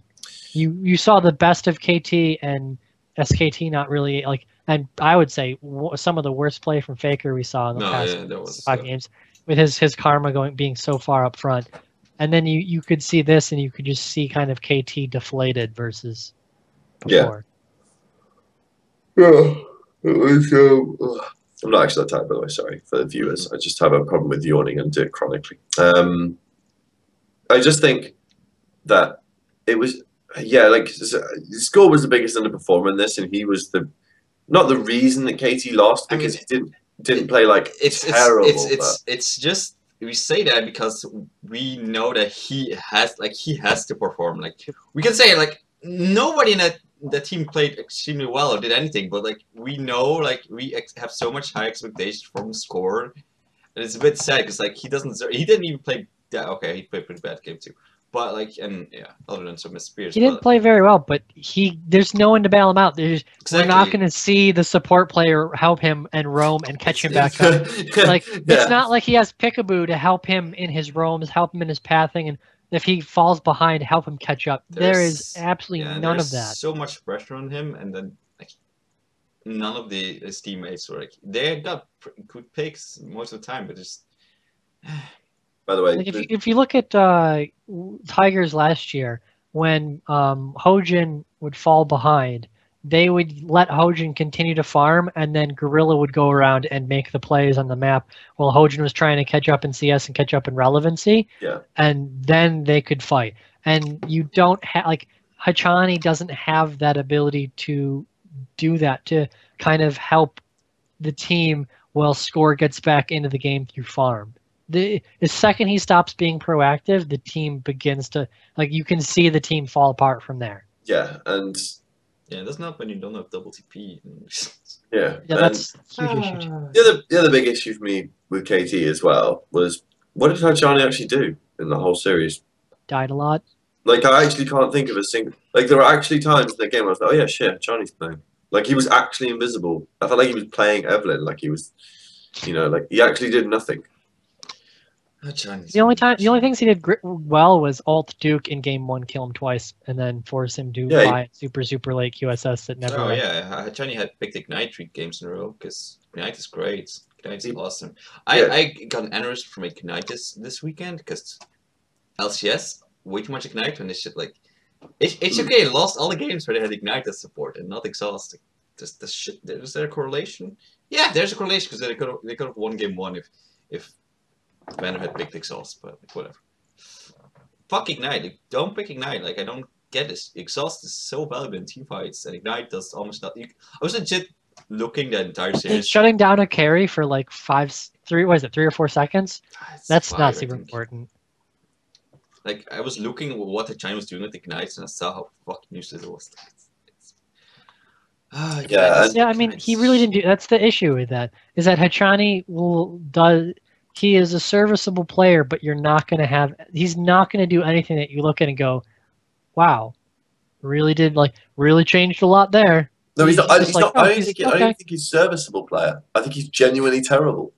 I think if he went to NA and EU, he would be one of the better players. He would be serviceable in NA or EU. I mean, I just have to say, like, because KT also had poor drafts, and you just had SKT just outclassing them. Because like the one major point that we were pointing out is Score, and he couldn't deliver. And then you have legit Bang was 1v2ing Flying Arrow the entire series. Then you have Faker being whatever he was playing on very effective, and then Someday was just I mean Duke was always better than Someday, like so. and you have at no point that you was like, oh yeah, KT can win. No, they're just so outmanned, and that's been an issue with KT because you need Fly and Arrow. Well, you need somebody to do more and be able to carry more, but just they don't just have the skill. Like even when Arrow got silver, it's not the same. Like they just got outclassed. And like KT roster, it desperately needs a new support player. It needs another playmaker. Like if they can get Peekaboo back, this team, like there's so much promise in this team, and the issue is that they legitimately don't have another playmaker on the team to really do anything. Fly and Arrow are not going to be crazy doing what needs to be done to really set up a play. Well, Fly's had a few Lissandra games where he's done that, but that's very much the minority. Yeah. Okay, but then he picked Corki twice and just didn't majority of Flies. The team fight. This is the problem with Fly and Arrow as a unit, is they're just okay. Like they're for me like serviceable players. Like they're just okay. They're never gonna win a game. They're never really gonna lose a game either. Whereas like you can't have two just okay primary carries, and that's like it's a mid lane and bot lane are your traditional carry roles. So like when both your players are just serviceable, it's not really going to work. Like especially when you're against SKT, who I talk all the time about this Faker Bang combo and this sort of 1-2 punch. Like it reminds me of Deft and Dade back on Samsung Blue as well. Like this 1-2 punch that they use in team fights that allows them to win so many team fights, kind of thing. And the way Rox Tigers get around this, like having just an okay mid laner, is they have a great AD carry and a phenomenal top laner and a phenomenal jungler and a phenomenal support player. KT have a strong top laner, like a phenomenal jungler sometimes, like most of the time. And then they have a terrible support player. So like when you the team that KT are most easy to compare to is Rox, but in terms of how they kind of at least last year anyway. But the way you've seen Rox go is Rox have more straight up better players now in nearly every single role. Well, to draw a great parallel to a Western team with KT is to look at Immortals, because their carries come from the top and the jungle, and as soon as the meta changed to the point where the top and the jungle were not both carries, they kind of fell the fuck apart. And if you have a team that has traditional carries in traditional positions, you're more likely to succeed. You're going to succeed more often simply because the meta is more likely going to benefit one of those two roles to carry. Yeah, and it's not like I want either Fly or Arrow to be benched, because I think they're both good players, but one of them has to, I think, go. I would say. Or at least one of them needs a sub brought in that is gonna they can change it the way it works. Like if I was the KT coaches, I would definitely get rid of Hachani. I would have done that months ago, but I definitely would do it now. This experiment thing. I feel like sometimes this is this madness of the KT coaches where they're like, no, he is a good player. Like trust, we just need more time or something. Whatever experiment you were trying to or whatever you were trying to prove, you failed basically. Like this Hachani, thing didn't work at all. Wait, no. Did Hachani really go to Norlors on Alistar? He did, didn't he? I looked at it. Oh my god. I mean, that's Kill me now. That's just terrible. That's just Hashani in a nutshell, though. I mean, I'm not 100% sure they did, but if he did, that is actually a point. I'm pretty sure he did. I think he did. But so my issue is like they absolutely need a new support player, and then they need to get like a really good mid laner or AD carry, and not necessarily bench Flyer Arrow, but just swap someone in just to put pressure on one of those two guys to like start stepping up and carrying, or this other guy's going to do it, kind of thing. Like, do you need either? Dade may be available. We don't know what's going on with him at QG. Do they? He left already. Has he left again? Yeah, no, he left. He wasn't able to play because he wasn't there for like the regular season game. Yeah, now he left. Oh, so he's not playing in the third place playoff or whatever. It's already. I think that already happened. Yeah, that already happened. So. Oh, okay, fair. Yeah, they played with Pekko or TNT. Pekko. Wait, TNT played mid? He played a Victor game, a Lucian game, and something else. Okay, right, well... They lost all three. Just hashtag just China things. Yeah. So, okay, yeah, so, I mean, maybe they can get Dade. I mean, again, Dade is such a wild card because you don't know what form he wants to bother to turn up in. I said KT should have got Dade at the start of the year, I'd like to point out. I said they should have had Sunday, Score, Dade, Arrow, I think Ignore, was it? I think I suggested. Yeah, I think you just kind of slotted in Dade, and I think it would have given them another level. But anyway, I just think that they just need to get like a really good mid laner or a really good AD carry just to push them over the level, realistically. Because this is a team that could be good, and this is a team that should be good as well. It is a good team. It's just a team that cannot match with the star power that SKT and Rocks have. That has been cleared all year, and it just shows that they weren't even good.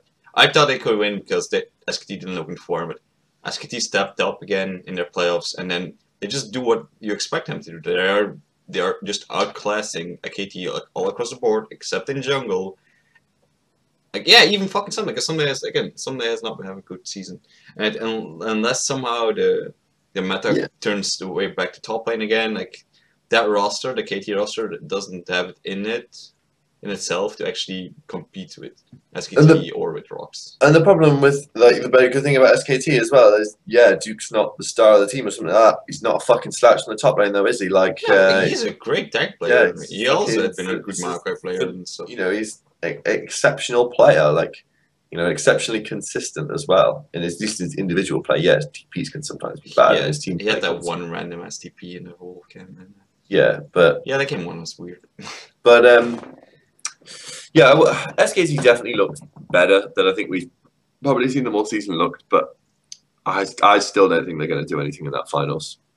Okay, so as we were saying, kind of wrapping up SKT, KT. Last thoughts there before we kind of move into Rocks. Probably the most disappointing telecom wars I've ever watched in terms of like going into this. I thought this probably should be like a long 5-game, really close series with a lot of back and forth and a lot of really intelligent drafting and like really big plays and whatnot.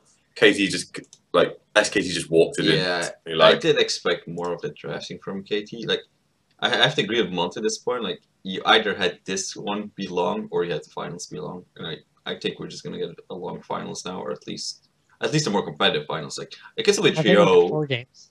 I could still be trio, but like, at least you know SKT is gonna show up and have at least good drafts and some good plays. But like, you expected KT to do something in the series. Like, it's just kind of. I totally expected KT to have something, considering that the week before they had. Not dominated, but they were able to beat SKT in 2 very, very close games that kind of went back and forth. I was expecting at least, if it was a 3-0, to have a back and forth games, but there was just none of that at all. It was just a failed attempt from the phase and then just nothing anymore. It's very disappointing. Yeah. Yep. It seems like the only thing they came prepared with was tank fizz. Really? that is just bad interior already. Like, I don't even know how they managed to like. Oh yeah, that's a good idea. Let's do that. And that was really, really bad. It's not like you don't expect Maokai on Tube, you know. So you guys both expect like a good series for finals then? No, he doesn't. Because I expect 4 games. I think SKT can at least win 1. I would say they could win a game, but I think it'll be like very similar to like the 4-game series you saw between SKT and Jin Air, where SKT might win a game, but it probably won't actually mean much in the grand scheme of things. No. The difference is Jin Air won, but they didn't win by doing anything. Just won by late game when they won 2 fights. I would say I think if SKT wins, they'll at least win it themselves. Okay, by doing something proactive. Yes, but what I'm saying is that I don't think in any position in this series there will be a moment where SKT look like they're capable of winning the entire series. No, I think one game SKT will be able to pick up on a few mistakes Rox makes and then be able to win it from there. But I don't see that game being like, oh, because they were able to. No, it's gonna be like, oh no, see, Rox are just not gonna make they're just gonna be like, oh, it snowballed off that one mistake and we were unable to capitalize anything from there because they played super safe. Yeah. And we tried to make more and more plays and it kept snowballing against us.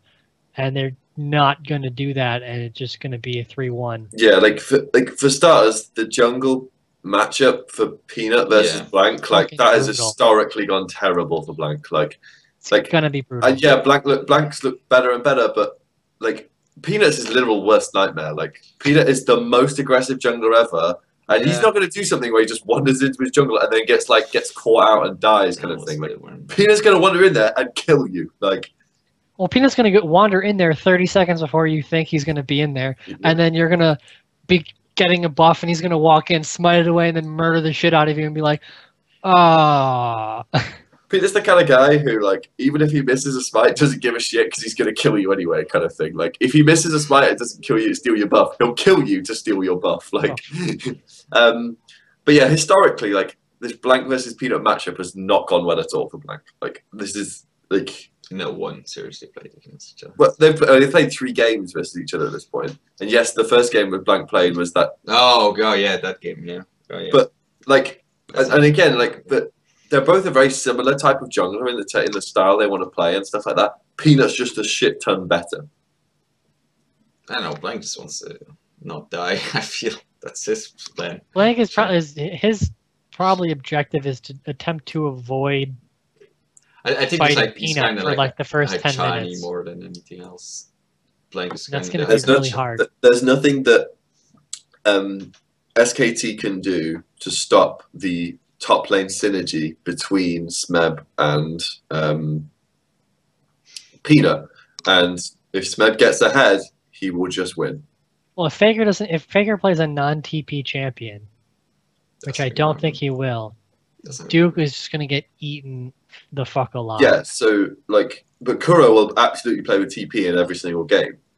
Unless he picks LeBlanc, in which case he can prevent TP. Oh yeah, so Kuro picks LeBlanc. He's a great LeBlanc player. That's not a good situation because also Kuro's the kind of player where it doesn't actually matter if he doesn't take teleport because he wanders around the map so much as it is, kind of thing. So they have great communication. So I definitely think the biggest strength they have is just stopping. Because I feel like individually, Smap is better than Duke, but it's not insanely much. But it's just how much they play together and Peanut with Smap, and in general the team, I think Smap will just be so much more can be so much more a threat. Because otherwise you have Kuro not being able to play Azir, which is still an issue because Azir has to be banned a lot. And I don't think SKT is gonna waste their bans with it. So there's already some bans wasted. You say it needs to be banned a lot. I wouldn't be surprised if the one win that SKT get is off of Rox trying to leave open the Azir and seeing what happens with it. Exactly, isn't that my point? Yeah, but ban it because it's. But if SKT don't win with the Azir, the series is over at that point. Yeah, that's my point. Yeah, I would say the bigger discrepancies I see from team to team is Peanut Gorilla.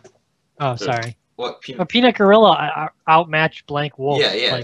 It's That's the bigger discrepancy match. I was getting to the point, No, yeah, but I do think just looking at it's a good comparison with KT because you said before Rox KT are very similar. Just Rox is way better than KT. So you have the SKT advantages, but they get too overshadowed.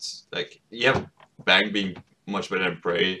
You have Faker most likely being more effective than Kuro and having a way bigger champion pool to exploit or to utilize, I guess, than Kuro. But then you just have, I feel the blank will not be able to just survive, and if he does not enough, then just we have also Duke being overwhelmed, and then you kept more and more getting pushed into SKT, which just overwhelms them, and also Gorilla doing more than Wolf. Even though I must say, like, Wolf has surprised me with a lot more aggressive plays, also with the Dump Kench, which is mostly a Gorilla pick, to be honest, from last year on, or at least early this year. I don't remember when he did it. The issue for me is like, okay, so you look at the top lane, yeah, because this is the primary lane for Rocks. It's the lane they win out of in most games, realistically. Not only has Smeb shown that he's like a ridiculous top lane Rise, but he is also guaranteed to be a ridiculous top lane Maokai, and he is also a ridiculous top lane Echo. And then also, he's got that pocket Kennen pick that no one else in the world can play, and then he doesn't give a shit it's a tank meta. He'll play it and like rip everyone apart with it because he plays it in the same way that people play Lissandra. So my problem is like there's a good chance they'll just leave open the Maokai, then Smeb will pick Kennen and just fucking push him down the entire time and just take his turret really early on. I'm not entirely sure that's so easy, but I don't know the matchup too well. But yeah, increased matches. But I guarantee Duke doesn't know the matchup that well. No, whereas Smeb definitely will know the matchup. It's not hard to find a fucking Maokai in high elo Korean solo queue, is it? Like, you've been loaded to get, oh look, Maokai's here again. Brilliant. Another chance for me to practice this matchup. No, I definitely think that's... Isn't this the patch that Irelia has been buffed on a lot as well? Yes. Once. Or Q got a bit buffed in ratios. But that would require you to actually build AD, which is, again, not necessarily something we want to see from the top laners. I just wouldn't be surprised if I saw the Irelia coming out. That's all.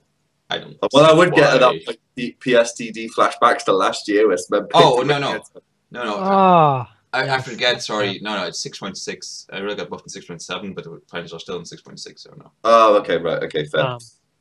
So okay, for that point, that goes out the window. But when I just look at like the win conditions and the way that SKT win games and the way that Rocks win games, like Rocks have a much better early game, but then they're just as good in team fighting. And they're just as good in like, but they're better in their macro play as well, kind of thing. Like, and also like people don't seem to understand this. Like, this is the first match that Rocks will have played that will actually matter for them in like a month. More than a month. Yeah. Yeah. Like they've been guaranteed that first place for so long, kind of thing. Like, so like, this is the finals where they're gonna like. This is what their whole season has worked up towards, kind of thing. Like, they're not just gonna let SKT walk away with that kind of thing. Like. I want to say, like, I definitely think Rock's going to win because, like, there is so much more conventional. I do feel like I haven't seen Peanut really perform lately, but again, like, hard to say because, like, most of the games were, like, meh.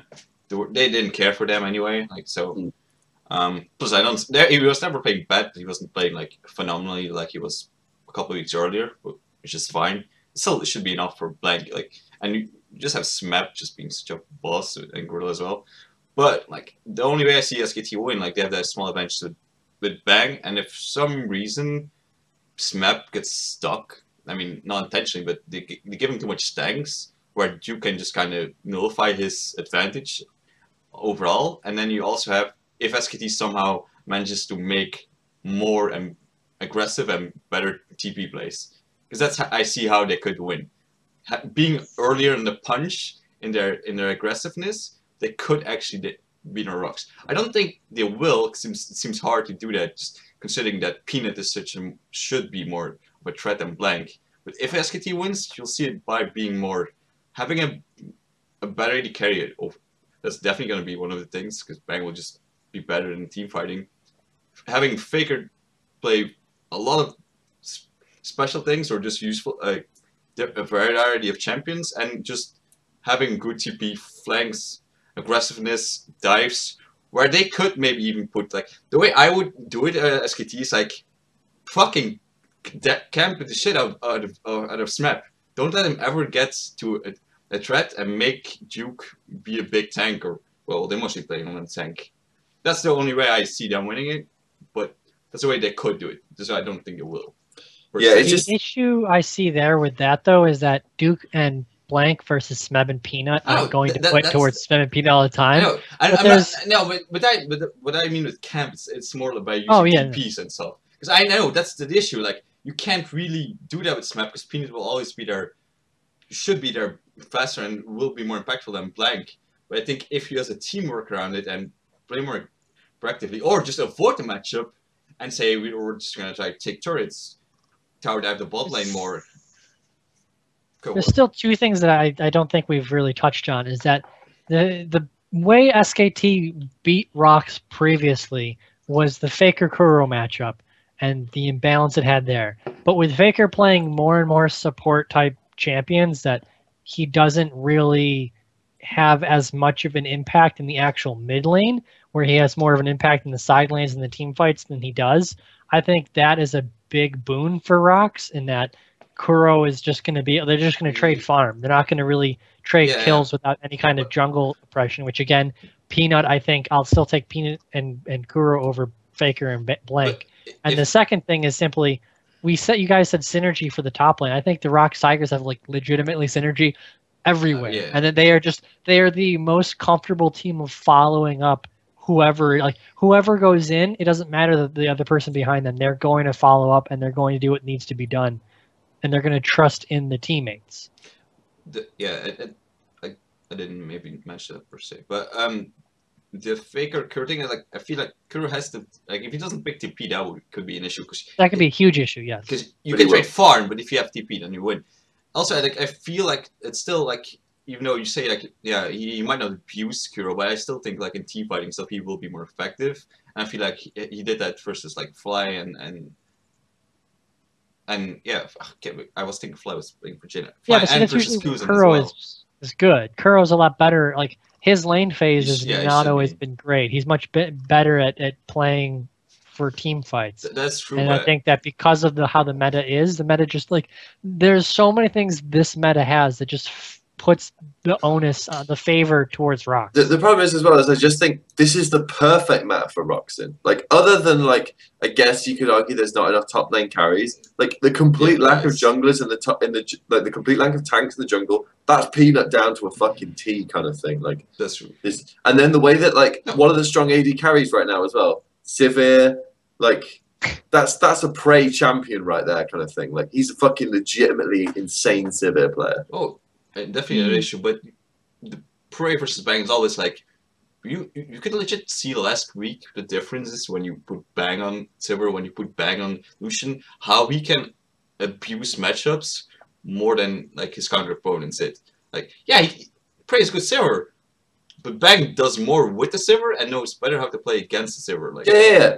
But it's the exact same argument for Smeb versus Duke, and it's the exact same argument for Peanut versus Blank, but it's definitely worse for Peanut. That is the biggest skill disparity on the whole map for me. There's Peanut versus Blank mismatch. Yeah, sure. Even the Smeb issue you brought up, Sam, is that I think it's an issue that most of the top laners are tanks, but I would still say is if you watch other games, that Maokai can be the fucking carry. Like, if Maokai can get ahead, he just becomes so impossible to deal with that he legit can carry the game. Same with the Echo, is that he can get so abusive. I think that these are not the traditional carries we've seen Smeb play since he's played for the Tigers, but I think that there are enough of carry champions there that he, like, not traditionally carrying, but he can, if he given the advantage, can carry from the tank. I would agree that like a month or two ago, like the meta was a bit more in their favor, because if you could play more actual carry champions, it's more beneficial for Smeb. That's why I think a bit why the top lane matchup, it's still very important, but if they can just kind of nullify it, you feel like there's less going to be benefit from Smeb over Duke because of the more tanky meta. I still think like Smeb is better and Smeb will do more, but you see when Smeb gets to play Cannon or when he gets to play Fiora, he just does so much more because he can exploit like the small mechanics because he knows it so well. While it's tanks, it's like, yeah, okay, you can do things with it, but like, Maokai is pretty much point and click. Like, yeah. I mean, yes, his Fiora is definitely a work of art. But then if he gets his top lane Echo, for example, if Smeb gets top lane Echo, he's not going to lose a game on top lane Echo. He's not going to lose a game on top lane Rise. No, but we've also seen Duke playing very good top lane Echo. It's like, again, it's very similar. Oh, top lane Rise. Yeah, we haven't seen the Rise, though. I think the Rise is going to be Rise is probably going to be here's my point, yeah? So the big pick, I would say, that Rox needs to be worried about is the Azir, because Kuro's Azir is not very good. I really don't want to see him play it in that goddamn finals. And Faker is a really good Azir. If that Azir doesn't work out for them, SKT are out of tricks at that point, I would say. Like, if SKT, like, if I was, like, if Rox give SKT the Azir in the first game, because this almost be the perfect, like, this would be, like, the classic SKT strategy they do in a best of 5, where in the first game, they give the team, like, that one pick that they're so desperate for, they give it to them. And then if they beat that pick, they've just won the whole best of 5 because the enemy team is so demoralized. This was their big whole strategy coming in.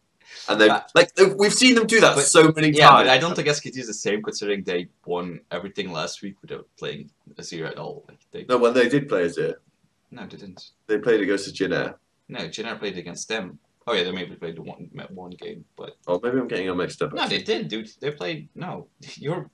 They played Cassiopeia to the Rise. They played TF, which is like TF, and they played the Lissandra and But no, like and they played their usual style. They played the two-way carries in this jungle and the carry role, and mostly supportive mid laners or some weird assassin pick. But my point is, SK has a lot of comps. Don't underestimate. Yes. Okay, so SK has a lot of comps. Rox plays all those comps and more, and also we haven't seen Rox play properly in like a whole 5 weeks. People are like, SKT have all these things up their sleeve. Rox haven't had to do anything for the last 5 weeks. I'm not saying Rox is not. This is one of the most innovative teams ever played. Yeah, no, I'm just arguing on your point, like, oh, they give them Azirs, like, but like, SKT generally doesn't play that much Azir themselves.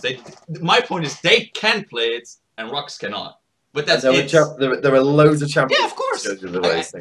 I'm pretty confident we're not going to see Azir that whole series because it's just going to get banned. And who cares? It's going to get banned. So, I think we're getting lost in the weeds a little bit here.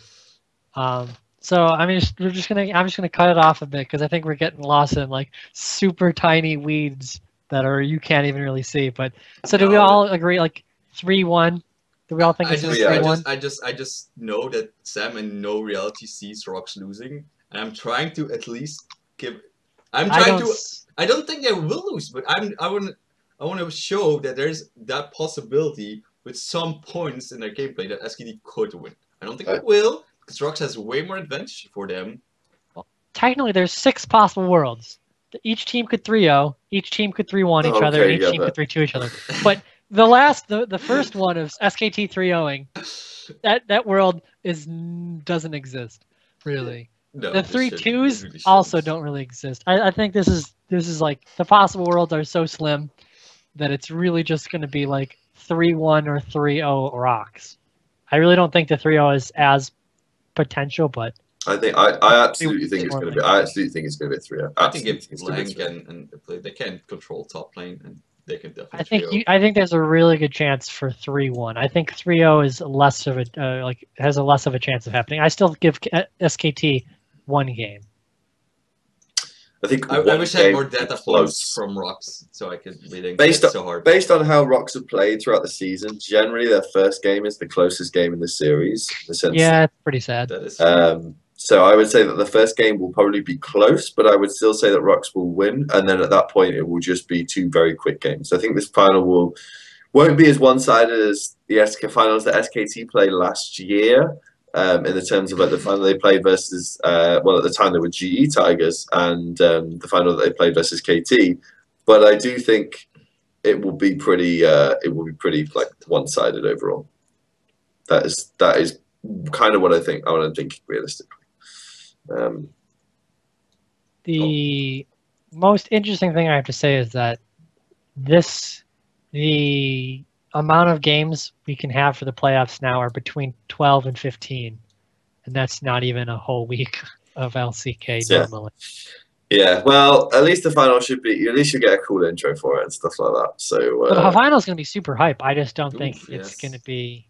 I mean, this is people expect after watching SKT beat up KT. You know, this is the thing. Like people always they always ride this emotional wave of, oh look, SKT are really good again. Oh yeah, they're really good again. Yeah, they're really good. And then it's like we saw how many times in 2014 did we have to deal with the narrative like SKT are back, and then it was like, no, they're not.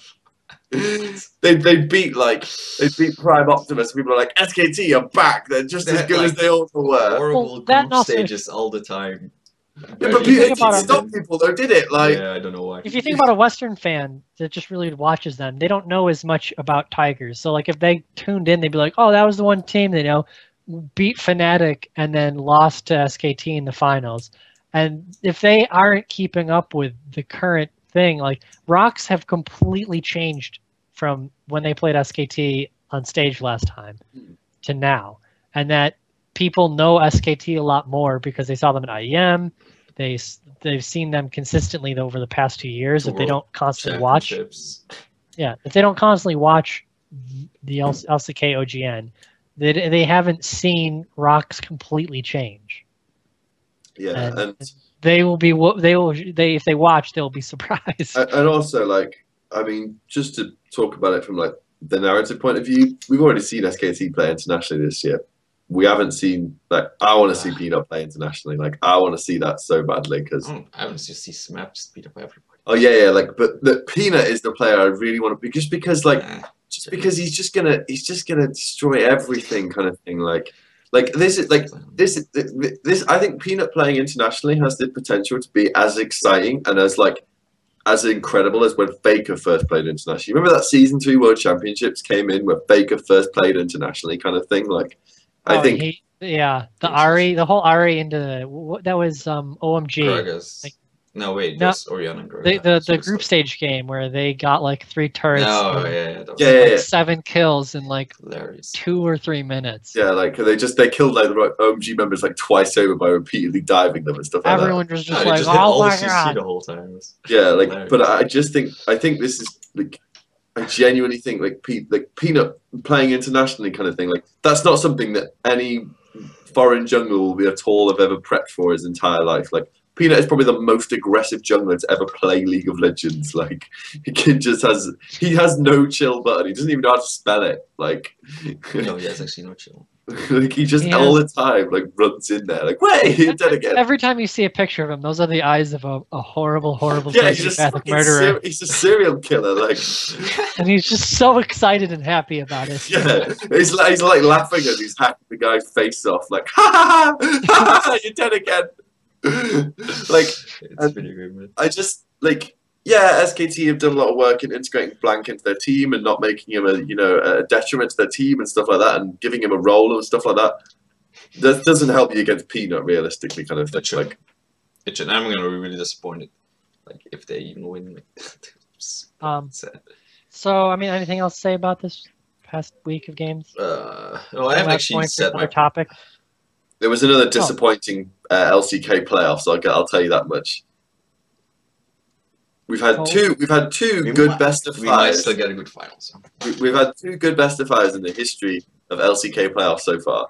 We had CJ versus SKT spring last year, which was legitimately really good. It was good, and you still realized like they didn't fucking play Bangy the first 2 games. Yeah, and then we had KT versus Rocks in summer last year, which was pretty exciting as well, and like was more about like sort of draft-based mind games and actual sort of in-game play and whatnot. And then like Rocks just kind of threw it away with that Juggernaut comp in the blind pick. This like, if there was going to be another final, if there was going to be another best of 5 that would deliver like this time around, it would be this finals. But I don't think it will be this finals. I think this finals would be pretty one-sided. Like got to remember, last time SKT played Rocks as well, it was not pretty.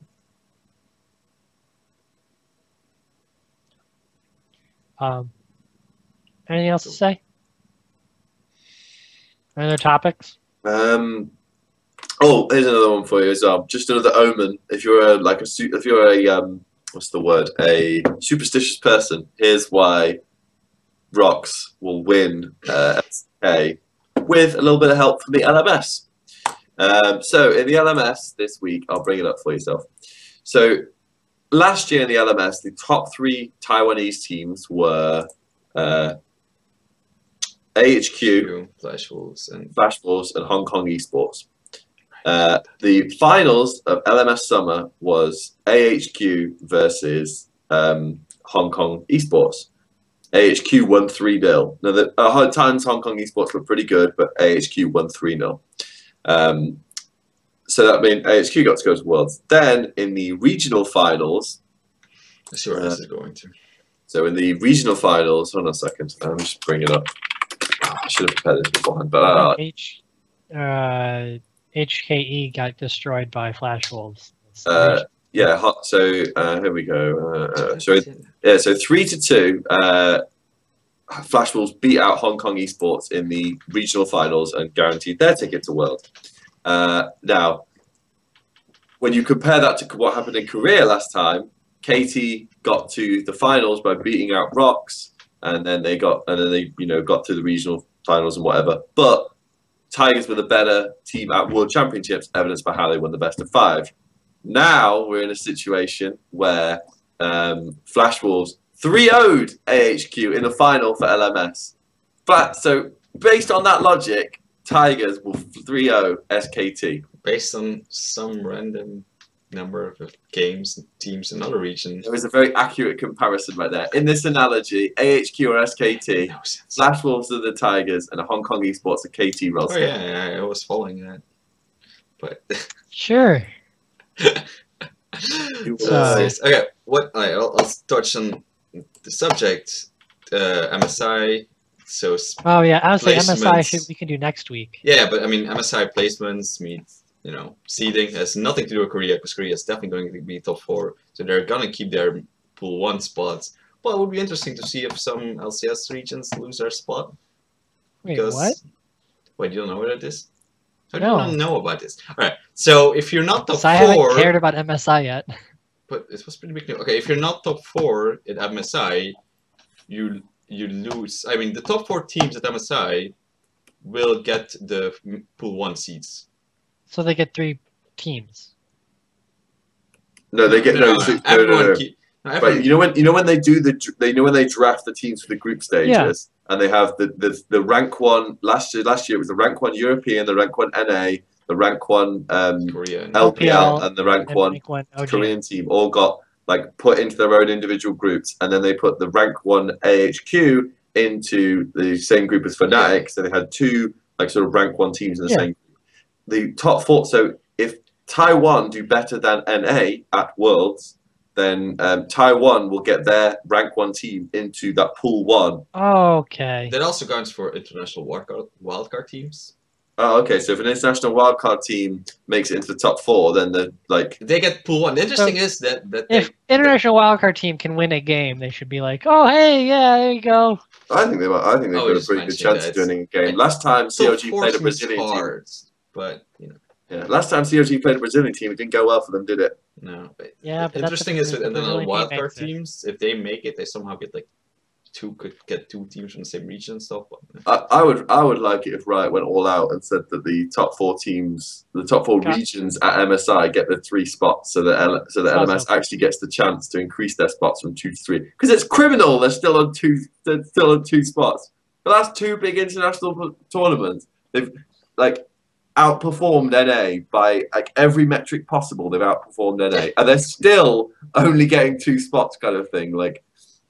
that is neat. But they had 2, people bang on. Europe had 2 teams in the semi-finals. Yeah, it was pretty impressive. LMS had 2 teams. Well, in the they also had quarterfinals. only 2 teams in the quarters and semis because China completely shit the bed. Okay, yeah. So I mean, but that aside, 2 LMS teams got out of group. One of them got out of groups in first place in a group that had the Korean team that went to the finals in it, kind of thing. Give LMS that 3rd spot at this point, surely. I mean, I would say that you don't need to take a spot away from NA to give them the 3rd spot. You actually could look to increase this number of spots by 2 and give. No, sorry, just How think. would that work? Some random groups in. Wait, hold on a second. Let me just look it up real quick. By 4 and add 1 extra team per group. Yeah, but then how many teams you add? You have to add 3 more teams. Where do you get those teams from? Give a couple extra wildcard slots. Oh God, no! No, Why would you want to do that? Okay, so you would give the region that wins MSI an additional spot. So Korea. Clearly. So Korea gets 4 teams. No one can argue about that one. Actually, totally not. it's sad that so many. And then you give LMS an additional spot. So that puts us onto 5, 10 teams. I mean, 2 more teams. And then so you just have one group, and then you have 2 large groups of 9 rather than. Yeah, because like it still wouldn't matter if you have fucking 5 groups of 4. You cannot draft quarterfinals out of that. So. Yeah, so I would have. So basically, yeah, I mean, I'd be more than happy just to add another Korean team into there and another LMS team into there, and then just have 2 large groups of 9 rather than 4 groups of 4. Realistically, because then you would get more games as well, and you get to see, and you might even get to see 4 good teams in the bracket stage of World Championships, because there'd be 4 Korean teams. So, yeah, I think if you did the 2 groups, more chance for 2 larger groups, would be a bit better, because you could just seed it 1 first on each side, second of the other. Like you could do Group A first, and then Group B, and Group A like second. So you kind of mix them up a bit. Season 2 Worlds was pretty amazing. That was 2 groups. You know? Also, yeah, and also, it's not like you say, oh yeah, there's more chance for the Korean teams to knock each other out. No, I know, I was joking there, dude. Well, I mean, at least if Korean teams because they can't get knocked out by any other team. That's why I'm saying. Yeah. Like, it's not like they can lose to another team, so they have to knock each other out. Yeah, but at least in that aspect, you get more entertaining best of 5, which is what we all want, surely. You know, we want to see. Like, I watch international events for 2 reasons: 1, so I get to see quality League of Legends, thanks to Korean teams; and 2, so I get to watch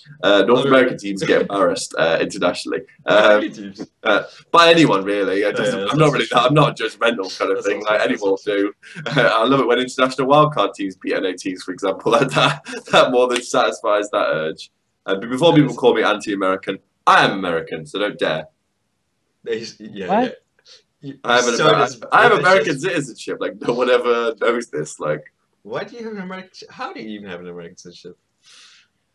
Because we can talk about that later. Half my fucking family's American, mate. Like, that's disappointing. Yeah, you still sound and live very British. So. Oh, I've spent my entire life in Britain. Doesn't mean I'm not half American. Like, American. Exactly. Sure. You're not real.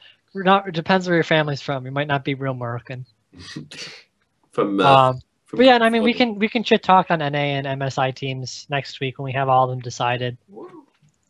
So just waiting for. I know we're gonna next week is just gonna be we're gonna talk about the finals, whether it was disappointing or not, and then shit on teams in MSI. Talk about how great the jungle pool is. I for just a tiny edge want SKT to win to see Sam's kind of melt down next week. Like it's not gonna happen. It's not. Well, it won't happen. Happen. And actually, I fucking don't want him to win because it would be super sad for. I don't want to see SKT play another fucking international tournament as the only Korean team. Yes, that's also a thing. They're like, oh, look how dominant and amazing they are. I was like, no, dog. Any Korean, like, you could get 4 or 5 different Korean teams here, and they do the same shit. Jin Air could do this. Yeah, they would just do nothing. Make that trend. Hashtag Jin Air could do this. Hashtag MSI. Jin Air could literally just stay in those games, do nothing, and still win all those games. That might be the best meme. Like anytime Bang wins like a team first, like hashtag Pilot could have done that. No, the best meme when it comes to League of Legends is Wild Turtle would have hit that. Oh yeah, I love that. Wild Turtle would have hit that. Wild Turtle would have stole that. All right, yeah, that's the end of the show. So I guess that's it. Bye bye.